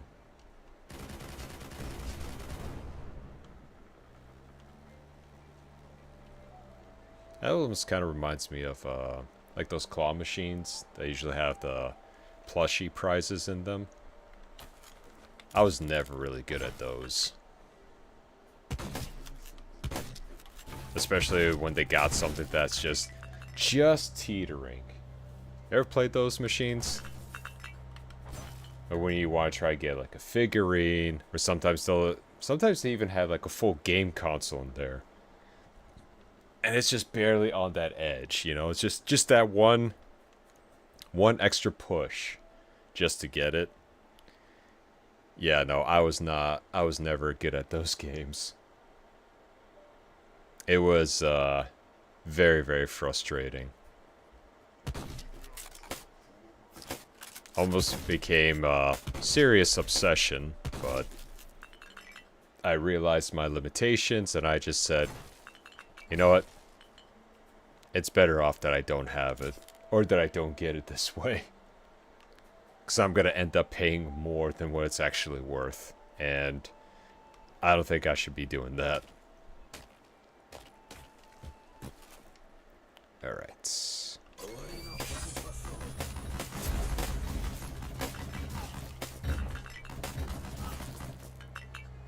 Alright. That went by a lot smoother.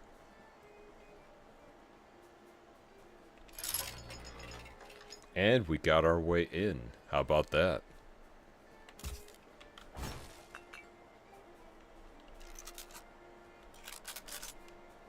There we go. Now, let's see here.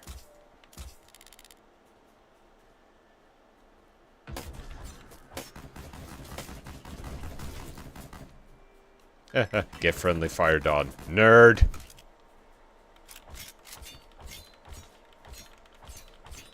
Like I said, I just have grievances with you. I'm gonna make sure yours is nice and slow of a death.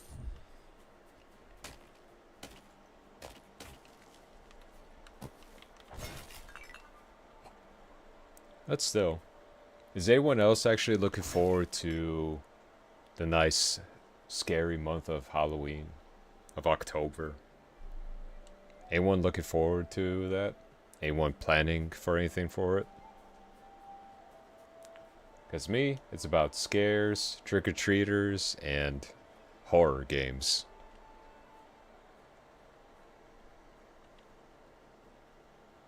Anyone planning on anything? Going anywhere? Costume parties, haunted houses, things of that nature?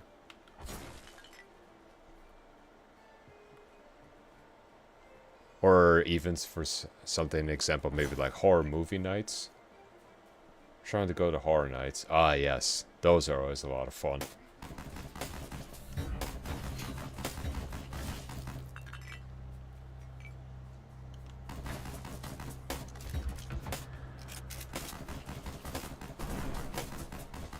I always enjoy going to haunted houses myself. I just always hate being volunteered by the group to be the one that stands in the front.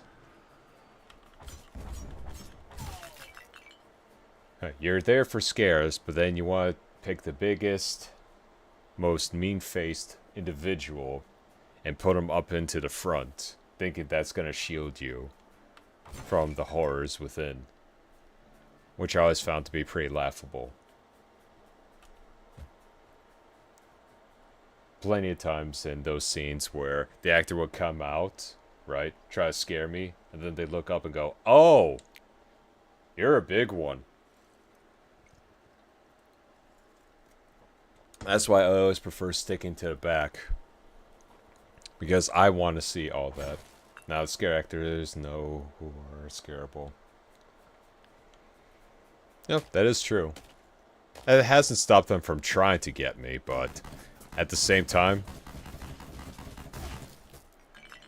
I mean, sometimes they just pop out whenever they feel like it.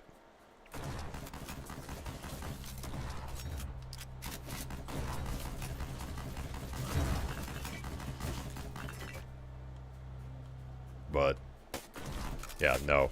Them, I do enjoy seeing the actual looks on everyone's faces when they just get jump scared into oblivion.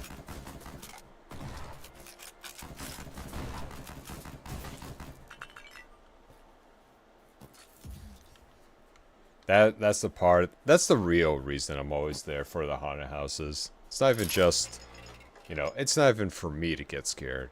I just like seeing the fear in people's eyes. So it's more or less front row seats for me. I should really think about volunteering for more of those, but man. Ooh. Gonna need to snipe this one. I remember one time I was at Horror Nights and all the scare actors avoided me like they knew I wouldn't be scared. Yeah.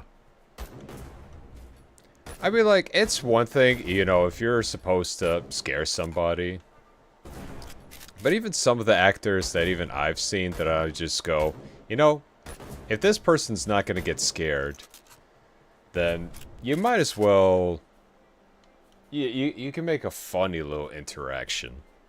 I've had that happen a few times. Where I'd be cornered by several actors, and we would just chat, believe it or not. I mean, they're still staying somewhat in character, but we would still chat. And I gotta say, it was some of the funniest interactions I've seen. Because it's just, you don't expect it. You really, really don't. Aha, so that's open, but they got me locked in on there. Alright, I have a plan. Probably not a very good one, but I have a plan.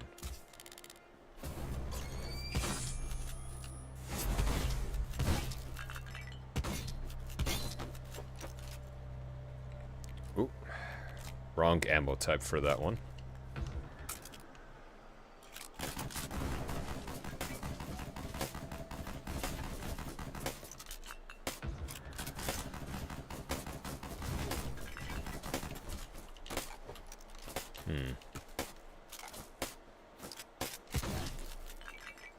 There we go. Nice and easy. How about that? But yeah, no, a lot of the actors sometimes, you know, they'll just be there for fun.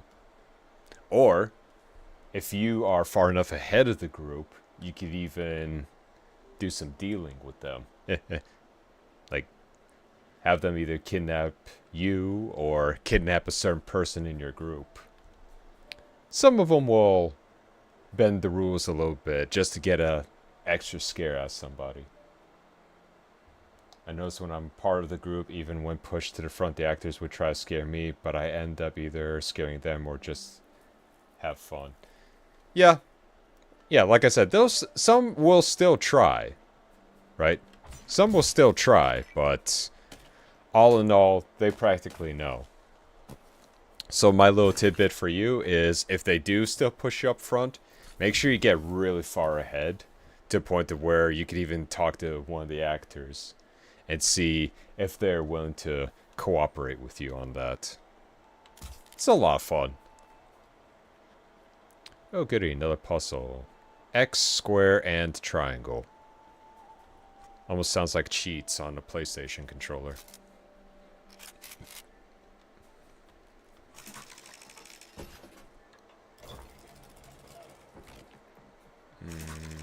triangle. Okay, now we need a square.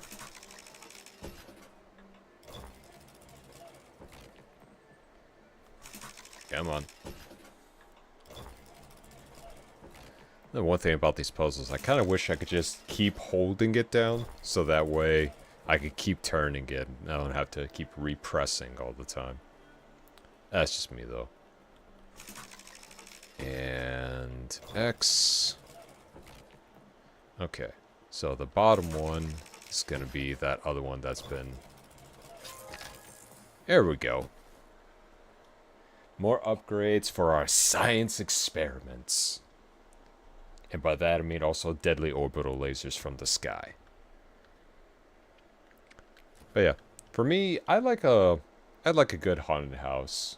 Interior ones are very, very cool. Some of my even personal favorites, because I do enjoy how they take like an entire warehouse and just boom, instantly just you turn into like a freakish swamp or something, or a haunted mansion. I've been quote unquote kidnapped at a haunted house before in the group I was with, freaked out and was gone, and then found me deeper in the maze, chained up and killed. I was dying of laughter when we got out of the house. Yeah. Oh man, I enjoy that a lot when you actually become part of the play. It's so much fun. I think one time I actually... there was another time at a different haunted house. I actually got kidnapped by a bunch of nurses. And they strapped me down to a table and start to experiment on me. But the entire time that I was waiting, it was more or less they were still trying to be in character, but I gotta say, for some killer clown nurses, they were pretty flirty. And not gonna deny that it was quite the quite the experience. It was only until after they my group came up that they said, "All right, now get into character." So they had to gag me and everything else, and then they turned on all these, you know, these power tools and whatnot, and then they just, you know, laughing maniacally, you know, fake blood bags everywhere, just an all-around good time, and people were freaking out. Then afterwards, they let me go, and I came back to my group, and my friend that I was with, he was freaking out. He goes, "Where the hell were you?" I'm like, "Did you not see I was strapped down to a table surrounded by beautiful yet psychotic women?" He goes, "That was you?" I'm like, "Yeah." Because he didn't realize, since I was in the back of the group, that, oh, he's gone. Where'd he go?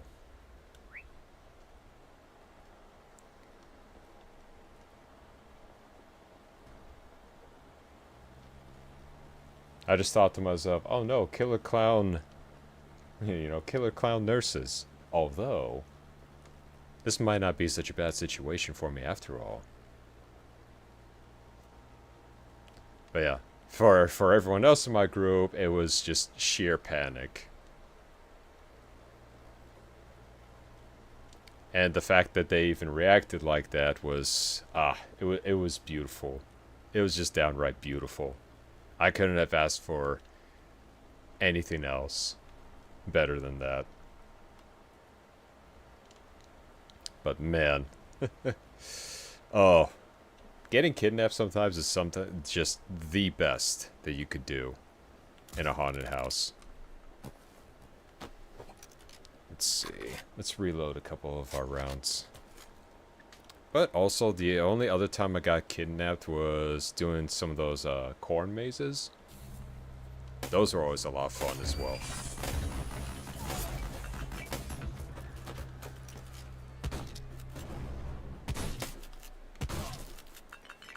Because they could just come out and just grab you out of nowhere.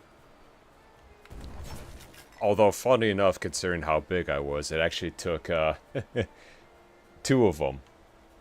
2 to 3 people to actually just pick me up and just yoink me away from the group.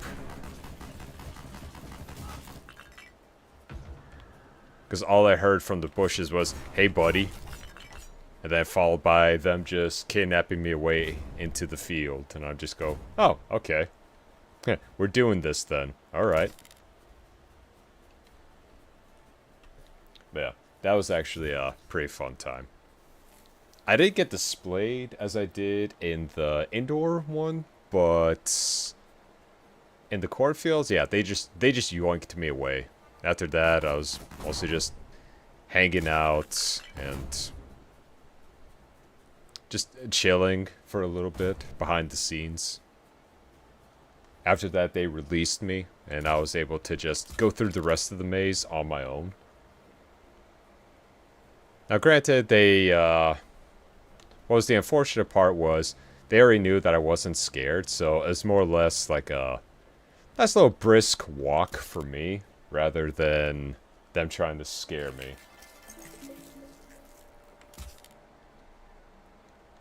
Because, I mean, for them, it was a bit off seeing that I got kidnapped. And after I told them it wasn't my first time, they just went, ah, we see.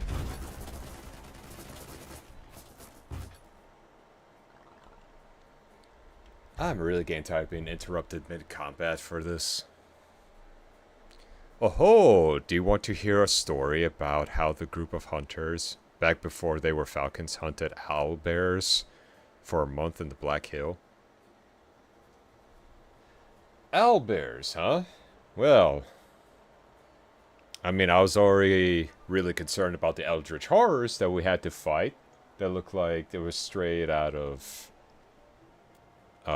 Alien, or even just Starship Troopers. But I mean, hey, let's add owlbears to the mix. Let's just go ham on the monstrosities here. Owlbears, but those don't exist. I don't know. Considering what we saw, I'll believe anything that exists in this world. That's what you think. The hunters just shot them all 30 years ago. But you don't have to listen if you don't want to. Falcon pecking kids these days. They just don't appreciate history. I mean, unless you got a book with some documented pictures and everything, no one's gonna believe you, mate.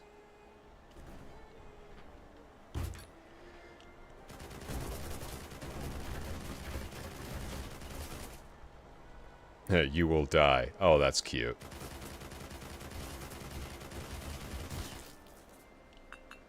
So anyway, I just started blasting.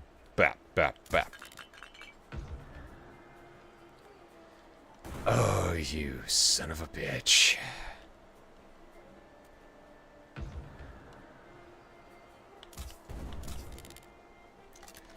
I'm gonna personally enjoy hunting down all of you.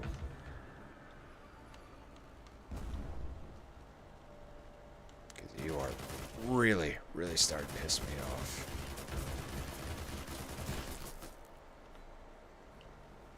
That will shut you up. Sheesh. Can't even tell a story without being disrupted by one of you just trying to shoot. And don't forget, I don't see you over there, mate. You know what? Come here. I'm about to make this personal. Don't you run away. Don't you run away from me.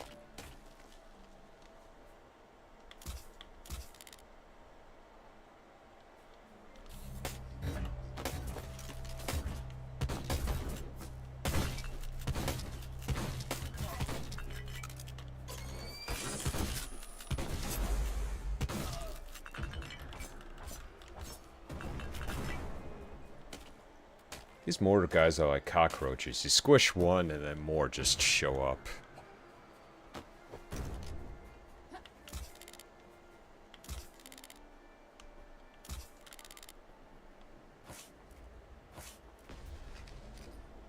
Well, at least we found some gold. So I'll take that.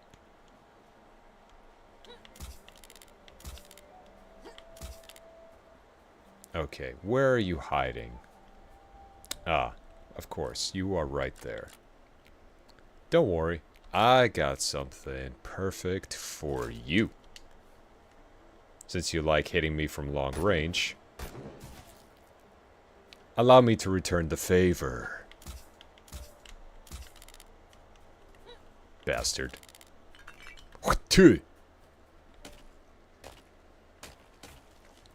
Okay, now I definitely know we have more than enough. Oh, you gotta be kidding me.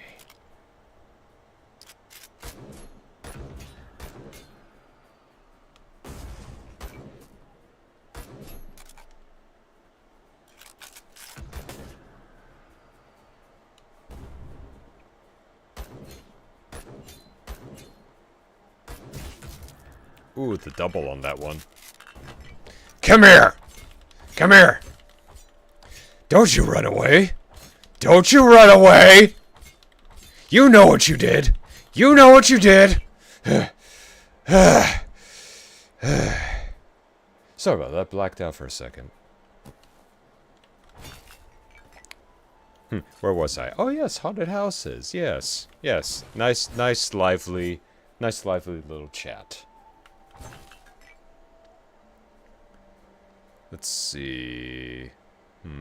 Somebody's over there. Yeah, let's go with the rifle.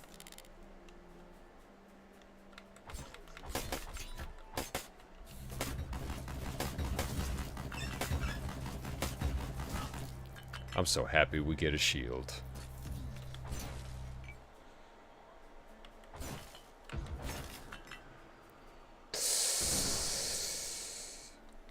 Ooh.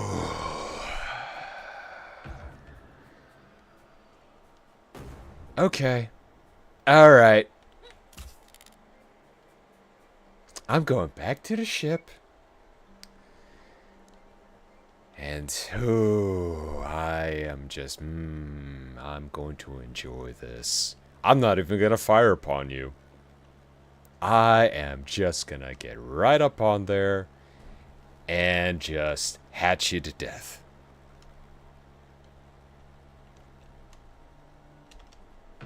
Come here. Come here! And that was for blowing a hole in my ship. You bastard.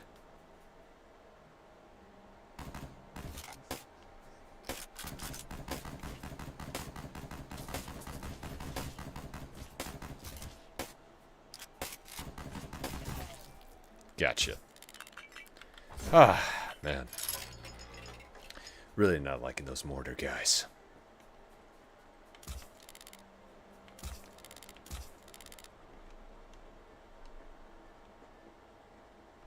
Okay. Now let's just go ahead and grab the rest of these resources, yeah?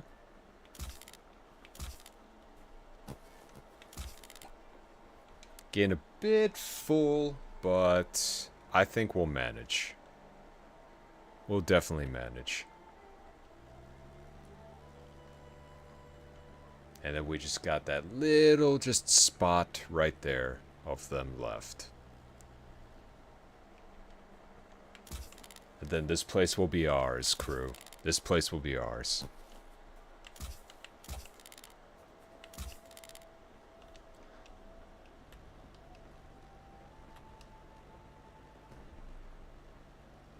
But yeah, all in all, I'm really excited for Halloween and whatnot. Gonna be rewatching some old horror films. A lot of them just being just like Ju-On, the old school Ring, even maybe some of the smaller films that they have on YouTube. I really enjoy those as well. They usually got a good amount of just like small little horror flicks. So, really excited for that. And with any luck, hopefully some actual decent scary movies that might be coming out.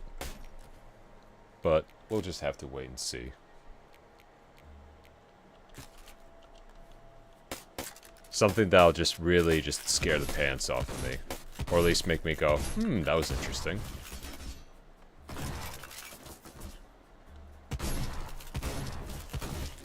Y'all like horror movies at all? Or do you prefer to stay clear of those?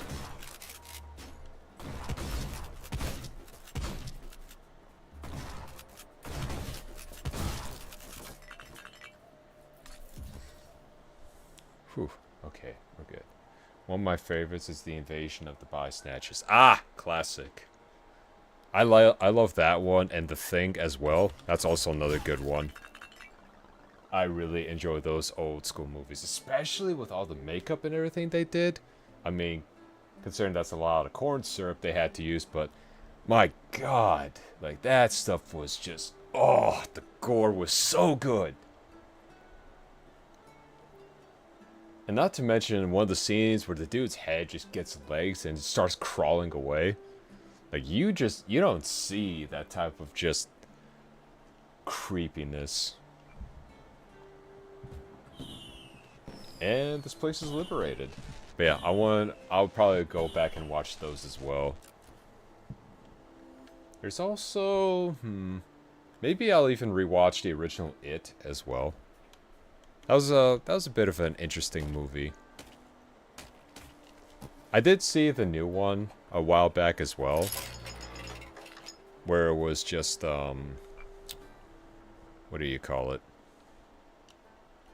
You know, the actual just newer version. I still liked the character did the actor did a wonderful job portraying Pennywise. Even though I kind of knew what things were happening and whatnot, it was still a very, very interesting movie to watch. What's your take on Clowns from Outer Space? That one, that's a movie where I just could not stop laughing. Like, that movie is like cheesy beyond cheesy. Like, don't get me wrong, the clowns, they even made a game about that movie, believe it or not. They made an entire game on that movie, and it was very, very hilarious. Give me a second, let me just upgrade here. Let's see, and we're going to use... Yep.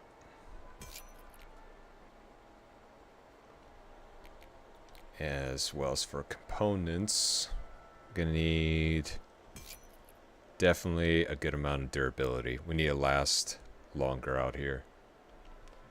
But yeah, no, Clowns from Outer Space, if you want like a good, just like haha funny horror movie, I mean, I'm not gonna spoil anything, but it's a wacky, fun ride. Like, the best way I could describe that movie is, like, it's a wacky, haunted funhouse. Like, it looks creepy, but it makes you laugh at the same time. Of just, like, did that really just happen to that person? Like, it's one of those type of movies that is just... It's classic because of just how... Just... Not to make a pun, out of this world of a movie. Hello there. Oh, how's it going, Yama? Welcome, welcome. We're just talking about Clowns from Outer Space. A very, very hilarious sci-fi horror movie. It was one of my favorite mazes when it was Horror Nights. Oh yeah. No, Clowns from Outer Space, I mean, I might even go as far as maybe even probably even getting the game. But the movie itself, I mean, the plot is about as simple as it can get. They're literally killer clowns from outer space. There's no other way of talking. There's no other way to really sell it. It's just, yeah, it's just clowns from outer space. But the creativity as well as the makeup design for them, like this whole just uncanny valley about them and what they do to their victims, that was a good amount of creativity. It's wacky, it's fun. Horror mixed in with a little bit of comedy. Oh yeah. Definitely one of my all-time favorites that is just a good laugh. What did I want to do? Oh yeah, that's right. I want to upgrade some of this. Let's see. We're also going to need a stronger... Actually, this one could use some love as well. There we are. But yeah, no, Clowns in Space, I do highly recommend. Invasion of the Body Snatchers and The Thing. Like, especially if you're having either people over or you're going to someone else's place, like, you bring those 3 movies into the mix, like, buddy, you're gonna just take over, because those movies are classic. But yeah, I highly recommend at least those top 3. But if you're looking to something that'll give you nightmare fuel, with The Ring and The Grudge, if you've only seen the American version of those, I cannot stress enough to try and watch the original Japanese versions, because they... Oh boy. They are... How they did it, they are just creepy. Just the same way with a lot of like the Japanese horror games, but the original Ju-on and The Ring, they are just... Oh man. I lose sleep every single time. Especially after watching The Grudge. I'll have that nightmare of that thing chasing me around my own place for about a week. But 10 out of 10, I still do it again. So go try watching that. There's also, I don't know if it's still on YouTube or not, but there's this one movie. It's a very, very short one. However, the twist at the end will surprise you. It will really, really surprise you. So, what was it called? I'm trying to remember. It's at the tip of my tongue. Oh, yes. The film itself, translated into the English version, is just simply called Rattle, Rattle. So, go check that out if it's still around. It's a very, very interesting horror film. It's short, but the premise behind it is actually... It's pretty interesting. And like I said, the twist at the end is even better. So, please go check that out if you can. Now, I would say, if anything, if there's one thing, right, in all of horror that is more creepy than just little, like, either like women in white with very long hair and whatnot, is dummies. I've gotten over it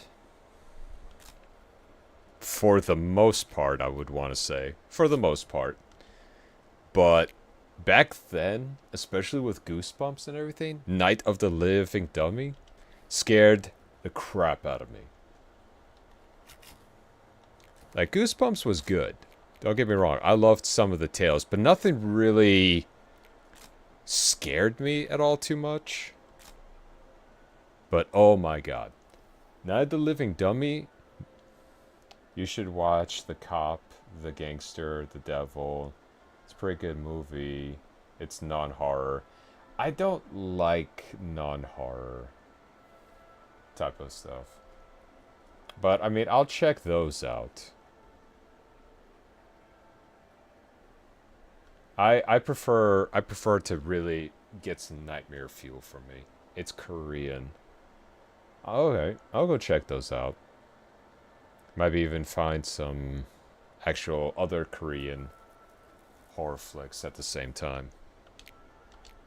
But what was I talking about? Oh yeah. So, yeah, no. The Night of the Living Dummy and everything, it made me hate ventriloquist dummies. Like, I already had more of a fear of dolls in general. Not like what you expect, like Barbie dolls. No, nothing like that. No, I'm talking like, you know, the porcelain dolls. The ones that are just, you'll see in a shop and they look like they're just staring into your very soul. And the last thing you probably want to see is that thing just at the foot of your bed in the middle of the night, just waiting for you. I could never understand the appeal of those things, but on top of it all, though, yeah, no, I hated ventriloquist dummies. And funny enough, one of my actual favorite movies about that, because, you know, it gives me such a fright all the time, is the, what was it? Same with Furbies. Furbies, I really didn't mind. They were uncanny for me. I mean, at least at first glance, they weren't at all too bad. But then I really didn't find them as scary because I also watched the movie The Gremlins as well, and that movie made me laugh more than anything because it was supposed to be like this until it's 2 a.m. and they start talking. I mean, that yeah, if it's creepy, if you turned it off and took out the batteries and it's still talking to you at 2 a.m., then get a priest or torch the thing. Because, buddy, you got a possessed Furby. And it wants your soul. But, yeah, no. For me, it was always been like, the ventriloquist dummies. What was it? Oh, right. The movie that was really, really creepy. That almost like, it brought it all back. Because I got over it. Eventually, with like dummies and porcelain dolls. I don't know, man. Those things are evil by default. I mean, it's that and like the new thing that's been going around. Those like little like demon-looking things that are like purses or whatnot. I forgot the name. I'm blanking on that one, but those things kind of creep me out. A lot of the lasses that I talk to, they absolutely love that stuff, but that thing just, I don't know. That thing's got some uncanniness to it. Probably even on par with Furbies. Except it doesn't talk to you, but it stares. You mean the Labubu, or however it's spelled? Yeah, the Labubu.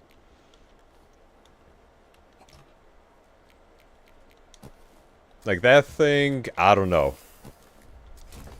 It's not about that it just looks mischievous. It just, I don't know, man. Like something about it just sets off some alarms in my head. It's like I don't trust that thing. Other people think it's cute, but I look at it and it just goes like, yeah, it's all nice and cute until it's got a butcher knife.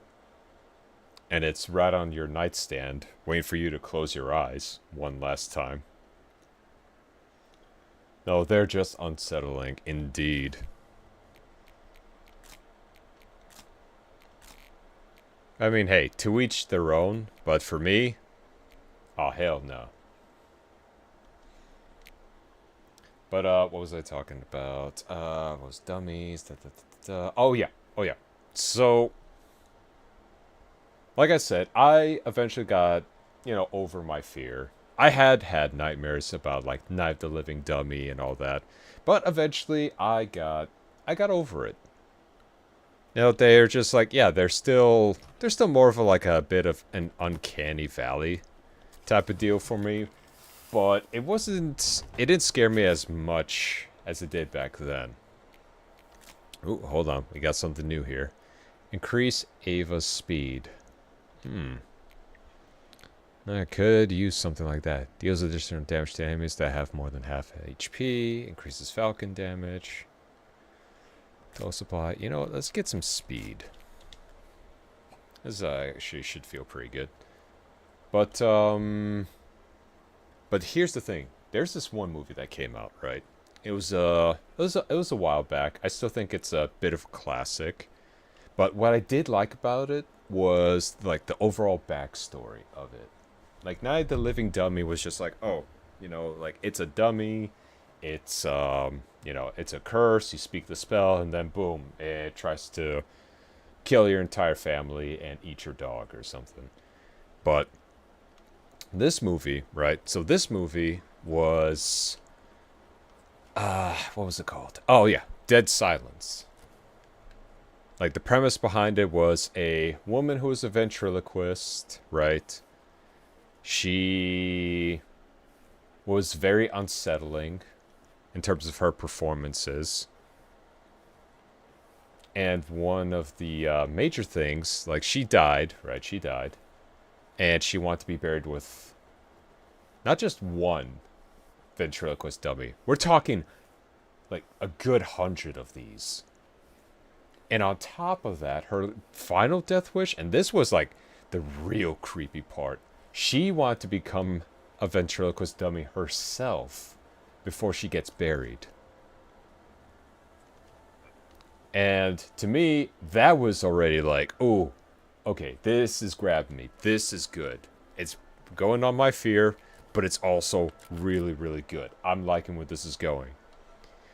And it's fun how they also turn into almost like this like small little curse too, right?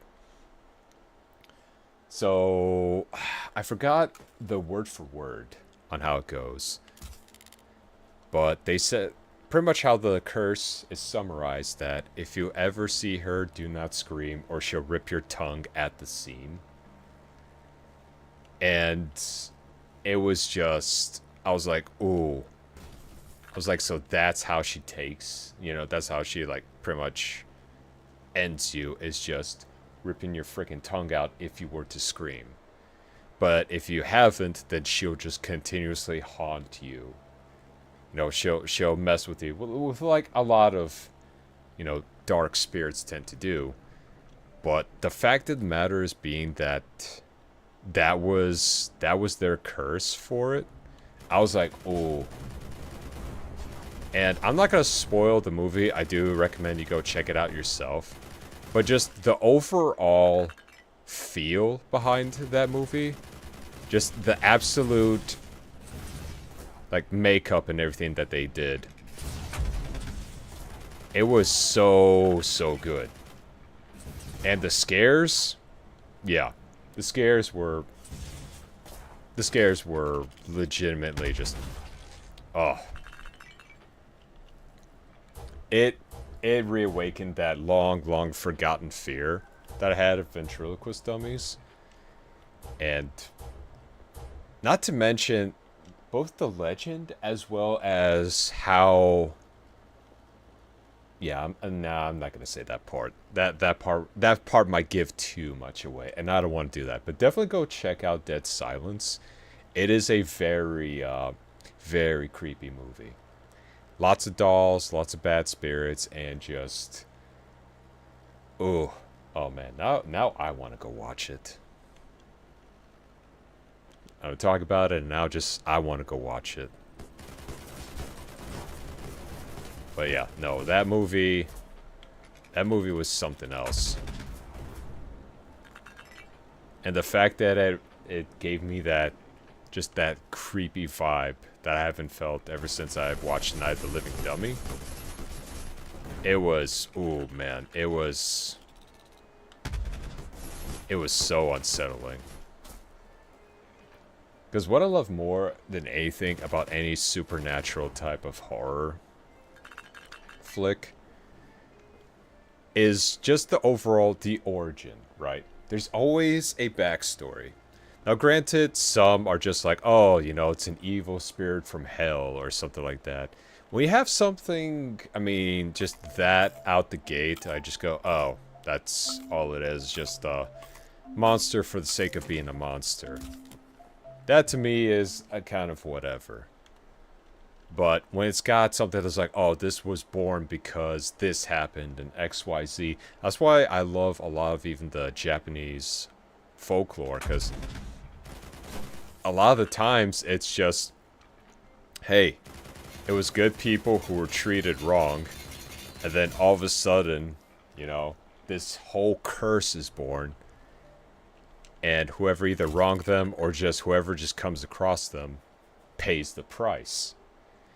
And to me, that the backstory behind it all, especially if it's a good one, like even something as small as even an urban legend, those type of stories, like, they hook me. Because it's more than just, oh, now it's creepy, it's a curse, you can't fight back on it, or sometimes you can, depending on what it is. But a lot of times, especially how they just make something that looks human but is not human, like that's what I really, really enjoy. I enjoy that certain just, it's like, yeah, that thing used to be human, but don't let it fool you. And oof, yeah. And in Dead Silence, that whole story, and the fact that they even made a creepy rhyme to go with it, right? A creepy little rhyme as a warning to protect yourself. It's just, ooh, like chills. Now, if we're also talking about other, what about movies like Cloverfield? Okay, so movies like Cloverfield or like the Blair Witch Project, it has to be done well, right? Because you're practically seeing it. I treat those movies like as if you wanted to play a horror game without playing a horror game, right? Because you have to see it from a first-person perspective. Oh, Lana, do you have a wrench and a hammer and nails? I'm worried my swallow will fall apart in midair. Poor little thing. It's hardly salvageable. I bet the engine here is older than my grandfather's. How about a ride to the nearest island? I will not abandon my ship. I got her from my dad. And when I reach Turtletown, I'll get her all fixed up right as rain in time for the race. Oh, there's races. That's awesome. So this is a racing model? I think it needs a magic wand more than a wrench. Yeah, I'll fix up your ship. That would have been bad. But yeah, so like found footage films and everything, done. Swallow will make it to Turtletown, but won't expect it to win a race. Modest payment. Oh, that's actually really good. Hey, that's pretty good. But, okay, so back to the found footage. It has to be done in a way that, like, I'll say this much, because I'll use Cloverfield as an example, since we're on the topic of it, right? So, Cloverfield, at the beginning, yes, it gives you a sense of mystery. You don't know what's going on, everything's chaotic. And, you know, people are running, screaming their heads off. You don't know what the threat really is, right? You don't know what it is. And they did a pretty good job with that. Up until they actually revealed what it was, that was the only part that I really didn't like about that movie, was the fact that they actually revealed what the creature looked like. Because they had it at least down packed when, you know, they had the small little things in the tunnels and then just stuff's going bad and you can't really tell what's what. Okay, which one's heavier? Alright, this one's heavier than that. This one's heavier than that. And this one's heavier than that. So this thing's pretty light. Okay. So now this one. Alright, so that one is light. What about this one? Alright, so this one's heavier.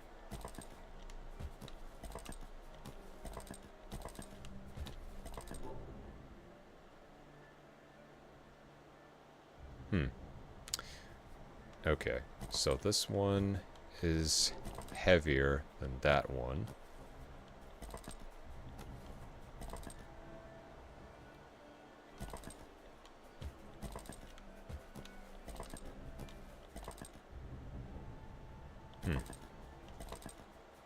Okay, let's try this. Nope. Alright, let's go past this again. Alright, so this one's heavier, so this one's gonna stay on this side. Actually, since this one's lighter, this will stay on this side. Alright, so that one's still heavier.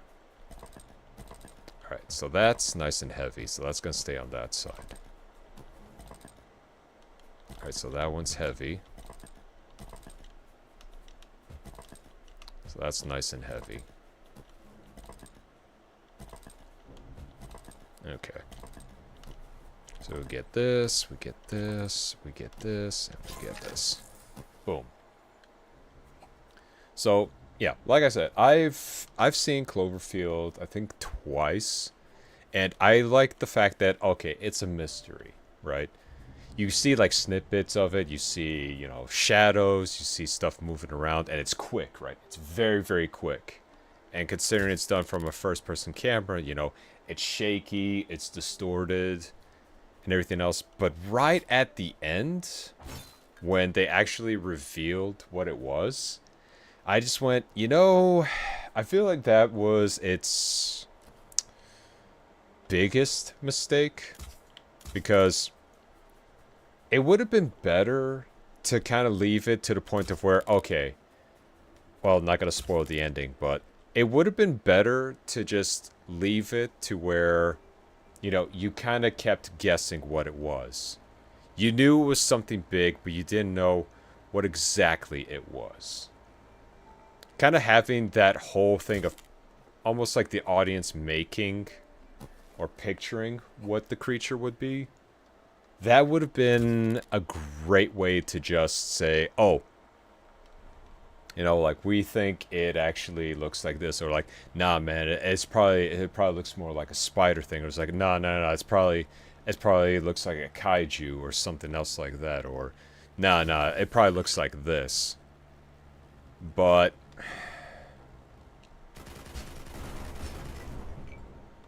like I said, the found footage, it was a new idea, right? When they first came out, it was a new idea.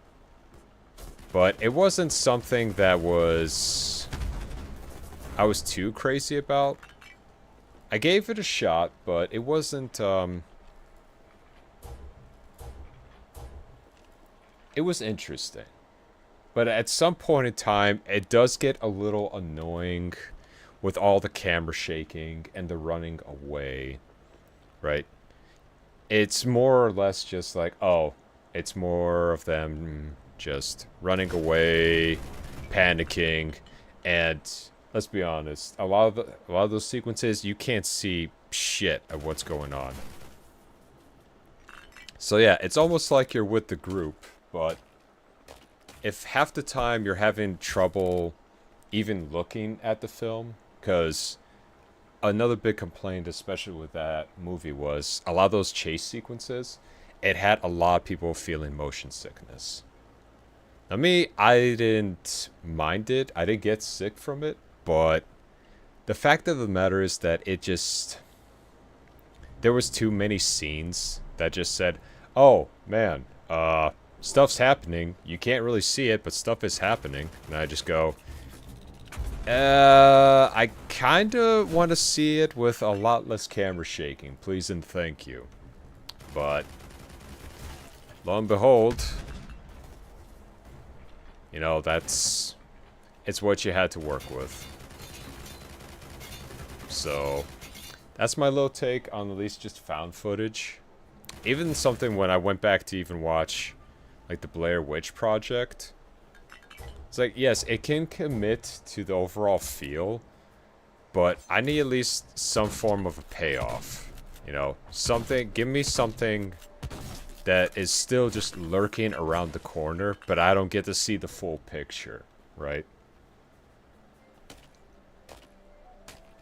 Like, if you're gonna do something that's that suspenseful, but also at the same time, leave just enough room for my own imagination to take form.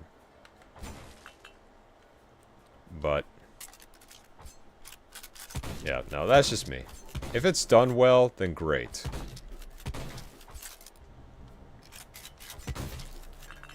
But, yeah, it's, it wasn't necessarily something that terrifying for me.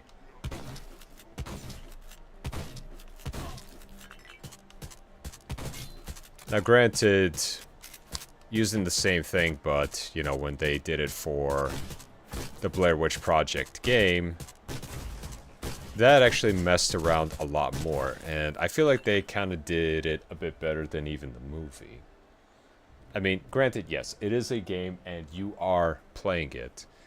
But when you see it from a first-person perspective, it's even more scary for you because these are your actions. You know, your actions and whether or not what you're going to decide is going to pay off or it's going to get you killed. But found footage is more or less just like you're on this roller coaster ride with these people, and a good half of the time of the decisions that they're doing are just straight up just the dumbest things you've ever seen. But when you do it as a game, well, yeah, now it's entirely different. Because now it's more or less just, you know, knock that shit off. Ah, my shots are just a bit short. Yeah. Like I said, I understood what they were going, but I don't know.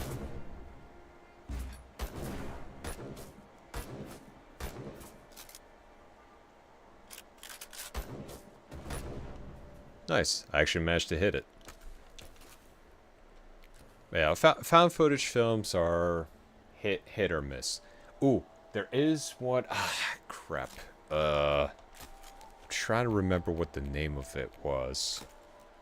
I'll have to come back to it, but it's pretty much, it's almost like a found footage film. It's a Japanese film about a very like cursed village and about them worshipping a demon.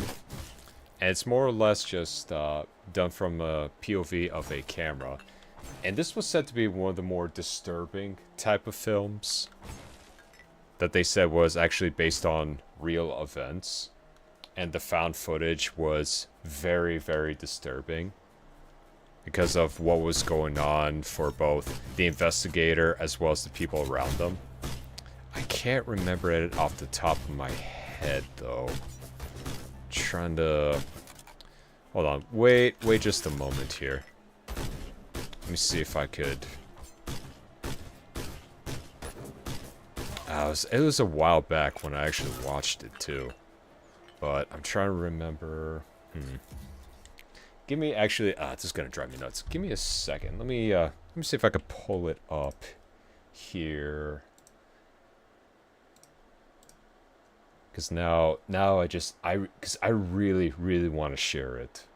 It was surprisingly very, very creepy.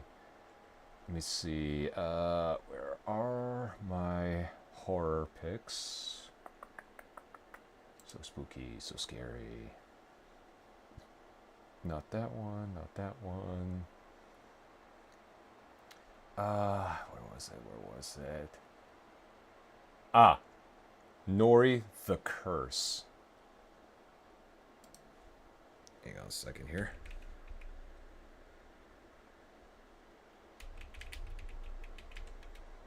Let me see if I could pull it up. It's a horror mystery found footage.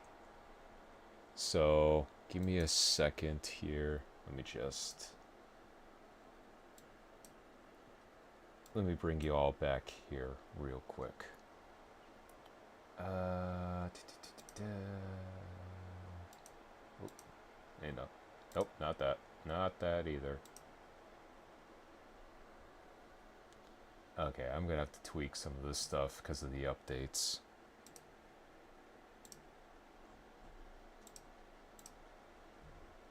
I think my hotkeys got all jumbled up. Okay, here I am. Right, let me just scooch a little to the side because I really want y'all to see this. So, okay, so I have it open. Yeah, there it is.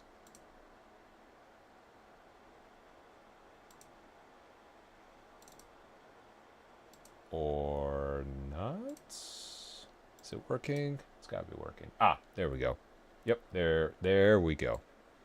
That is what I wanted to bring out. So this is a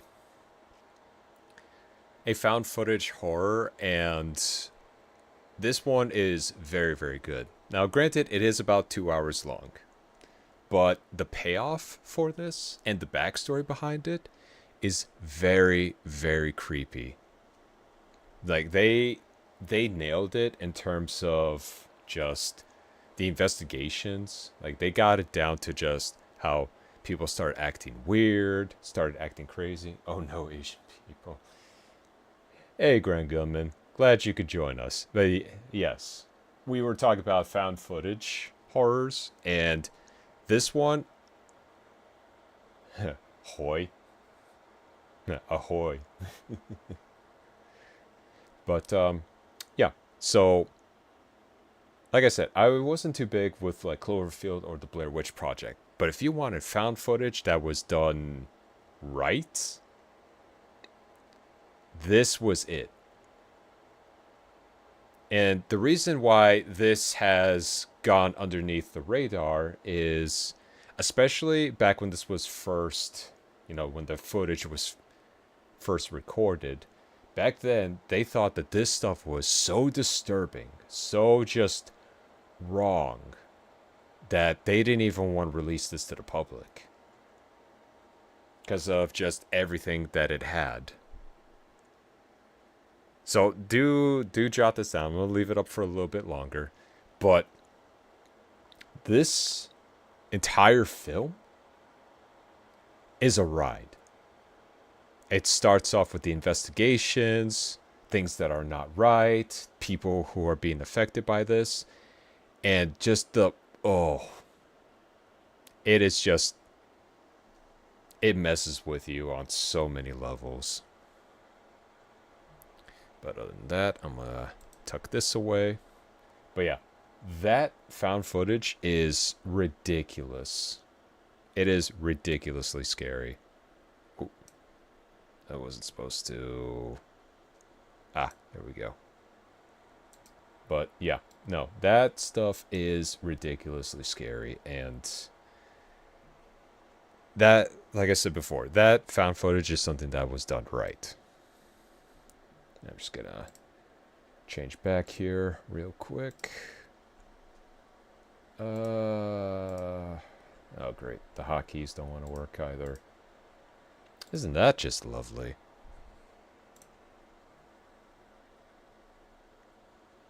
And we are back. Just scoop myself over here just a tad bit more. There we are. There we go. Move this back over here, and there we go. There we go. Actually, hold up a second here. I'm gonna lower myself just a bit more so I'm not covering up too much. There we go. That looks perfect. But yeah, give that one a shot. It is very, very creepy. And like I said before, this is like found footage if it was done right. And right up until even the end is just the right amount of reveal, I want to say. It is just the right amount of reveal before everything is just cut to black. So, yeah, go give it a watch. Or, better yet, save it and then get a group together so all of you can scream as one. Please be quieter, there's still enemies. Yeah, y'all mentioned that quite a few times. But still, very, very good. Very good film. Highly, highly encourage it. Yeah, supernatural horrors, legends of that nature, I've really enjoyed. Urban legends. Stuff that is just, you don't really expect. Now, granted, was I also a big fan of stuff like Dracula and werewolves back then? Oh, yeah. Big, big fan. I enjoyed for like how it has adapted and evolved over time. Ah, Crimson Veil. Ahoy there. Welcome, welcome. We're talking about some found footage films while we're hunting down for resources. Welcome aboard. Glad to have you with us. Yeah. Found footage films are a flip of a coin for me. It's either gonna turn out really good or mediocre at best. How's your stream going? It's going pretty good. Went from talking about food to, just horror, Halloween themes, and now we're on that. Now we're on about found footage. Glad to have you here. Now, where was I with that? Oh, yeah. So, yeah, found footage, like I said, it was a new idea, but it's something that needed to be done right. And that's why I feel when you're doing a horror game in first person, it's you. It's you alone with your decisions and your consequences. Yo, that's awesome, man. I appreciate it, mate. Thank you. Oh, out of ammo. I am out of ammo. Can't touch me.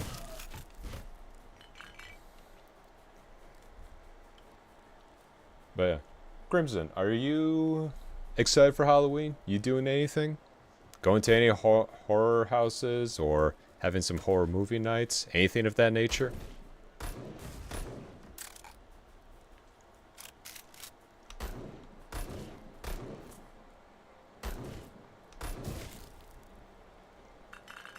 Can't outsnipe me.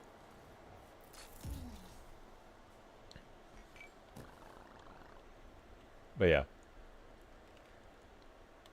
Note, it's time to close the lock today. I'll use ages of my sons, or my pride and joy as the combination.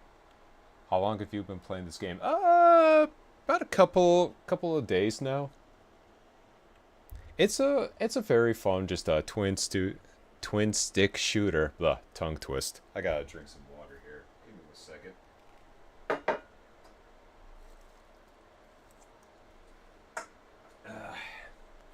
It's a very fun, like, pixelated twin stick shooter. You're pretty much, you're an airship marshal going around liberating islands with, being attacked by pirates and also some Lovecraftian horrors in the mix. While all at the same time trying to rebuild your actual civilization, which is called the Fathership.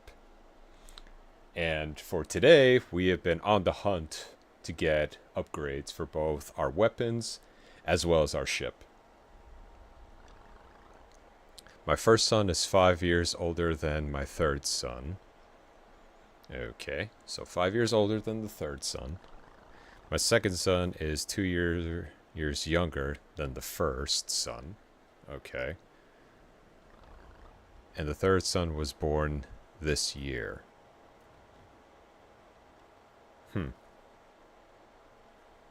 Nice. Okay. So he was born this year. So the first son is 5 years older than the third one. So that's 5. The second son is 2 years younger than the first. Wait, huh? So 5, 3, 5, 3, 1. Oop.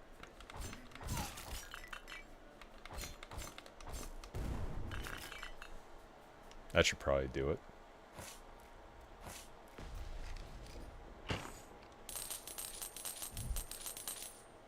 It's all well and good. But yeah, we're practically just harvesting stuff because, as of yesterday, we have been, we got a nice little letter for the campaign, letting us know that from here on, everything's going to be tougher. First, I didn't take it too seriously, but, yeah, the game quickly checked me for that. Alright, so 5. There we go. What hobbies do you have? I got a good amount of hobbies. Let's see how I'll start things off. I do enjoy gaming, which is what you're seeing. Anime, manga, snowboarding, drinking. I mean, that's more of like a... I'm more of like a social drinker. But I do enjoy a good rum every now and again. Passion? Yeah, we'll call it passion. We'll call it enthusiasm. Let's see. There's also... Yeah, snowboarding, gaming. I do enjoy working out.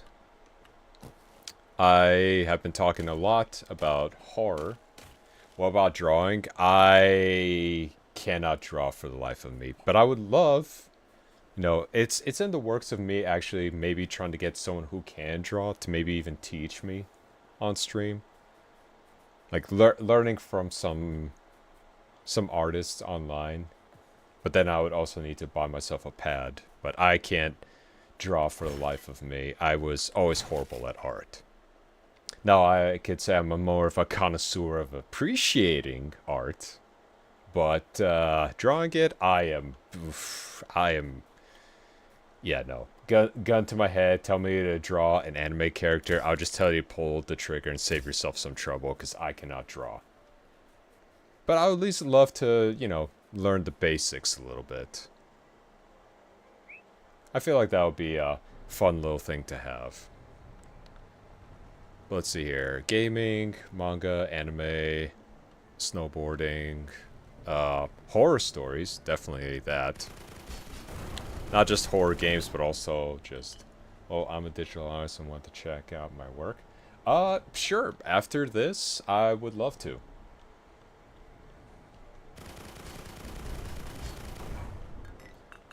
We could talk a little bit more offline. And, yeah, I would love to see some of your work. But yeah, in terms of, like, other habits, like I said, I'm really big into horror. I like... a good amount of scary stories, scary fan works, even stuff like SCPs even. Do you have a Discord? Indeed I do. There should be a link for it in the Twitch down below. All are welcome to join my crew.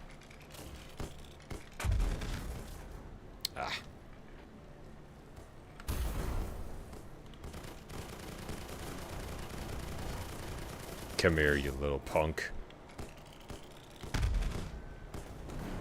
Gotcha.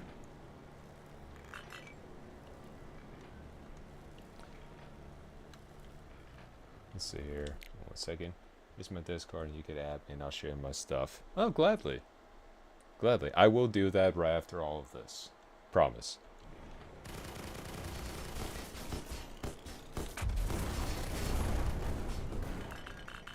Ooh, we're definitely going to need that. I can't see your Discord here. Well, it's not... It should be on there. The link and everything.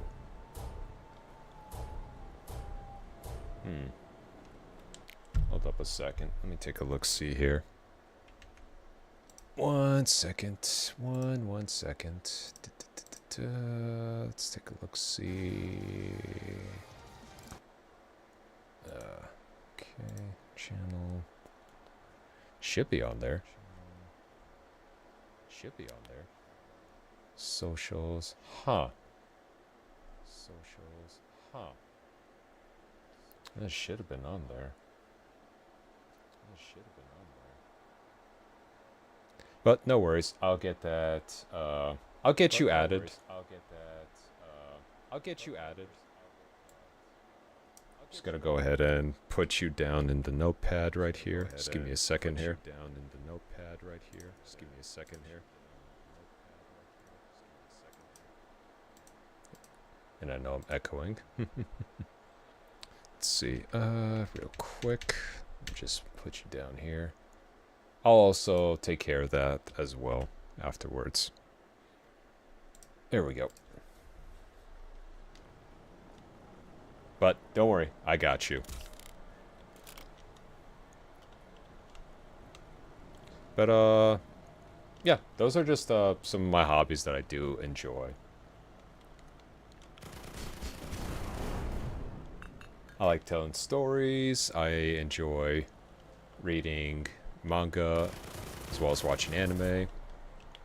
And horror is pretty much like one of my more favorite type of genres for movies and TV shows.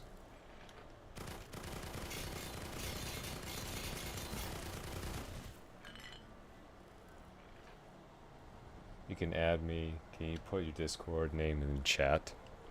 I will in a moment. Or if anything, I'll just add you later on afterwards.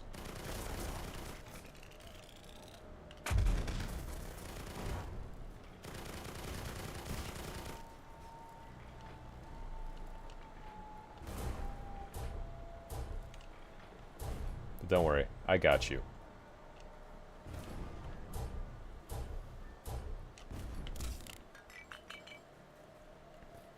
Gonna need to patch ourselves up here.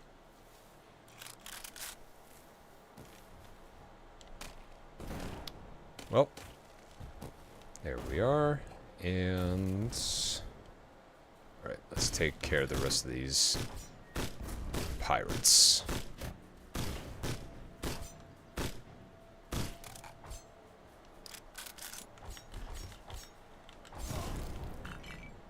I mean, that works.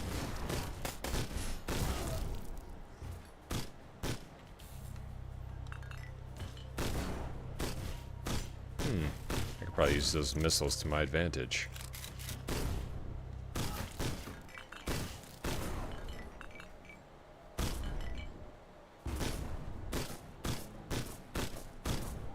I appreciate the help there, buddy. Okay, no problem. Yep.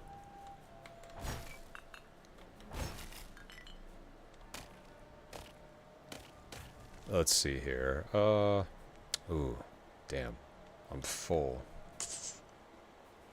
That's fine. That just means we gotta head back anyway. Let's see. Go. Let's head back to the father ship. Was this one of your favorite games? It's a game that I've been wanting to play for a while. I wouldn't necessarily call it's my favorite game. It's something that I have not played, but from everything that it has to offer, like resource management, upgrades, and just exploration, I'd say it's a pretty fun game. If it's something up your alley, if you want to try something new, I highly recommend giving it a shot. But in terms of if we want to talk, you know, favorite games, I mean, I got a list. Anywhere from BioShock, Bayonetta, Borderlands, Payday, like, you name it. Also stuff like The Citadel, Hat in Time. Like, I got a good amount of games that I really, really enjoy playing. Mostly just anything that's cooperative is a lot of fun. I'm not too big on the competitive side, but I do like to mess around quite a bit. Or even some of like the smaller stuff like Repo and everything else. That's always a lot of fun. Lethal Company. So, just to name a few off the top of my head that I really enjoy playing. Also, I do really like just stylized and pixelized games like this. Because I feel that not only do they need a little bit more attention, but I really do enjoy sharing games like this with everyone. May not be the most popular thing that's out right now, but I think it's worth a gander. Volcano's Fury. Ooh. What do we got here? Killing enemies speeds up the cooldown of all... Oh. That's what I'm talking about. Now that is a good item. Okay. Do we have any other prizes that we... Nope. Alright. Let's get this ship taken care of, shall we? Get nice and fueled up. Thank goodness fuel is free, right? Oh, what a world to live in when you don't have to pay for gas.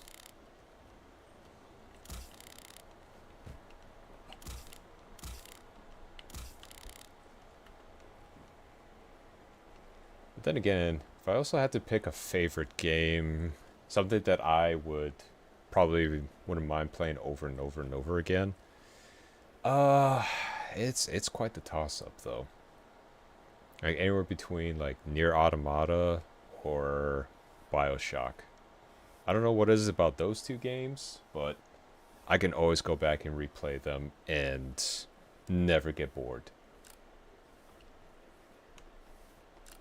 Let's see, solid wood and marble. So that's going to be the next level that we're going to need for these buildings. Let's go ahead and at least get something. Paying almost $5 in gas in the highway robbery, right? And they call us pirates, you know, crooks. But no, legally paying for $5 per gallon for gas? I mean, we can be bad, but we're not that bad. We at least have some self-respect for our fellow man.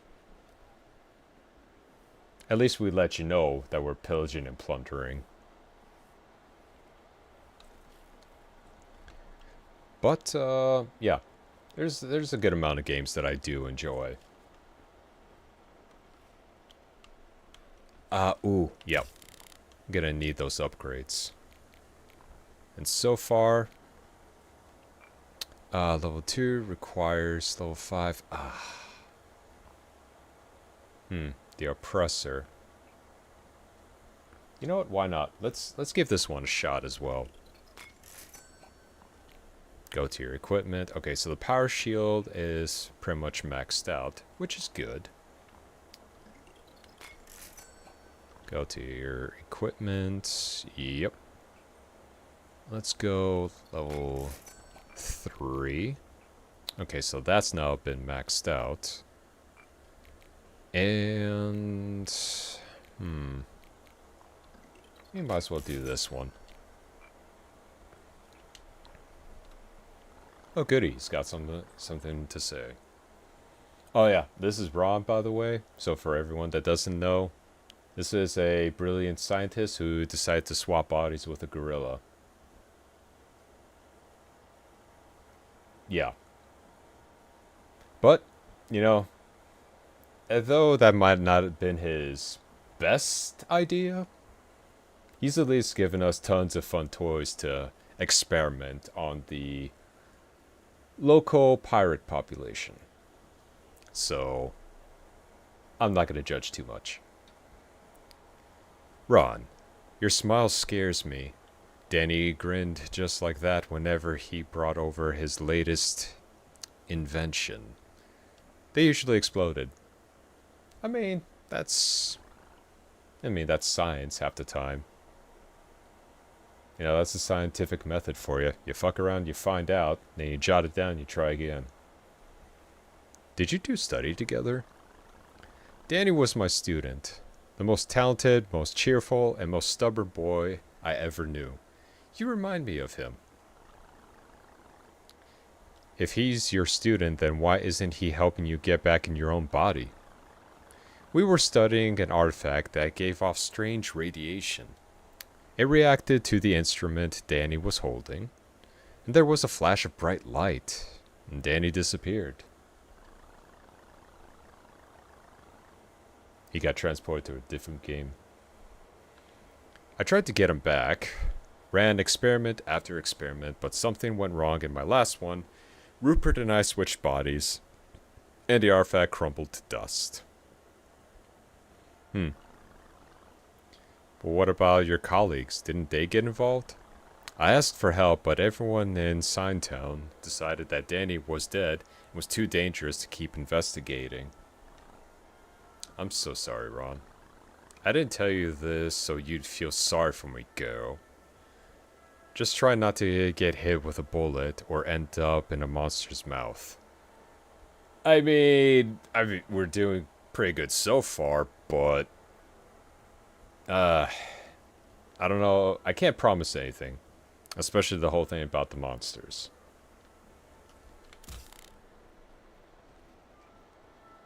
Now, let's take a look-see. We do have a little bit of spare change. So, alright, we'll upgrade that. Ah, remember that whole talk about, oh, you just need one more? 400, and we have 399. It's a curse, I tell you. It's a curse. But anyway, we got a good 951, so let's see some of the components for the ship. Upgrade the cargo hold. And definitely some durability. So that way we're not running away on a constant, having our ship being remodeled into Swiss cheese. Let's just put it that way. But, yeah, that seems to be a good amount. Well, we didn't get too far in the story, but we're still making progress. Now, give me a second here. I need to change up a few things, so wait one.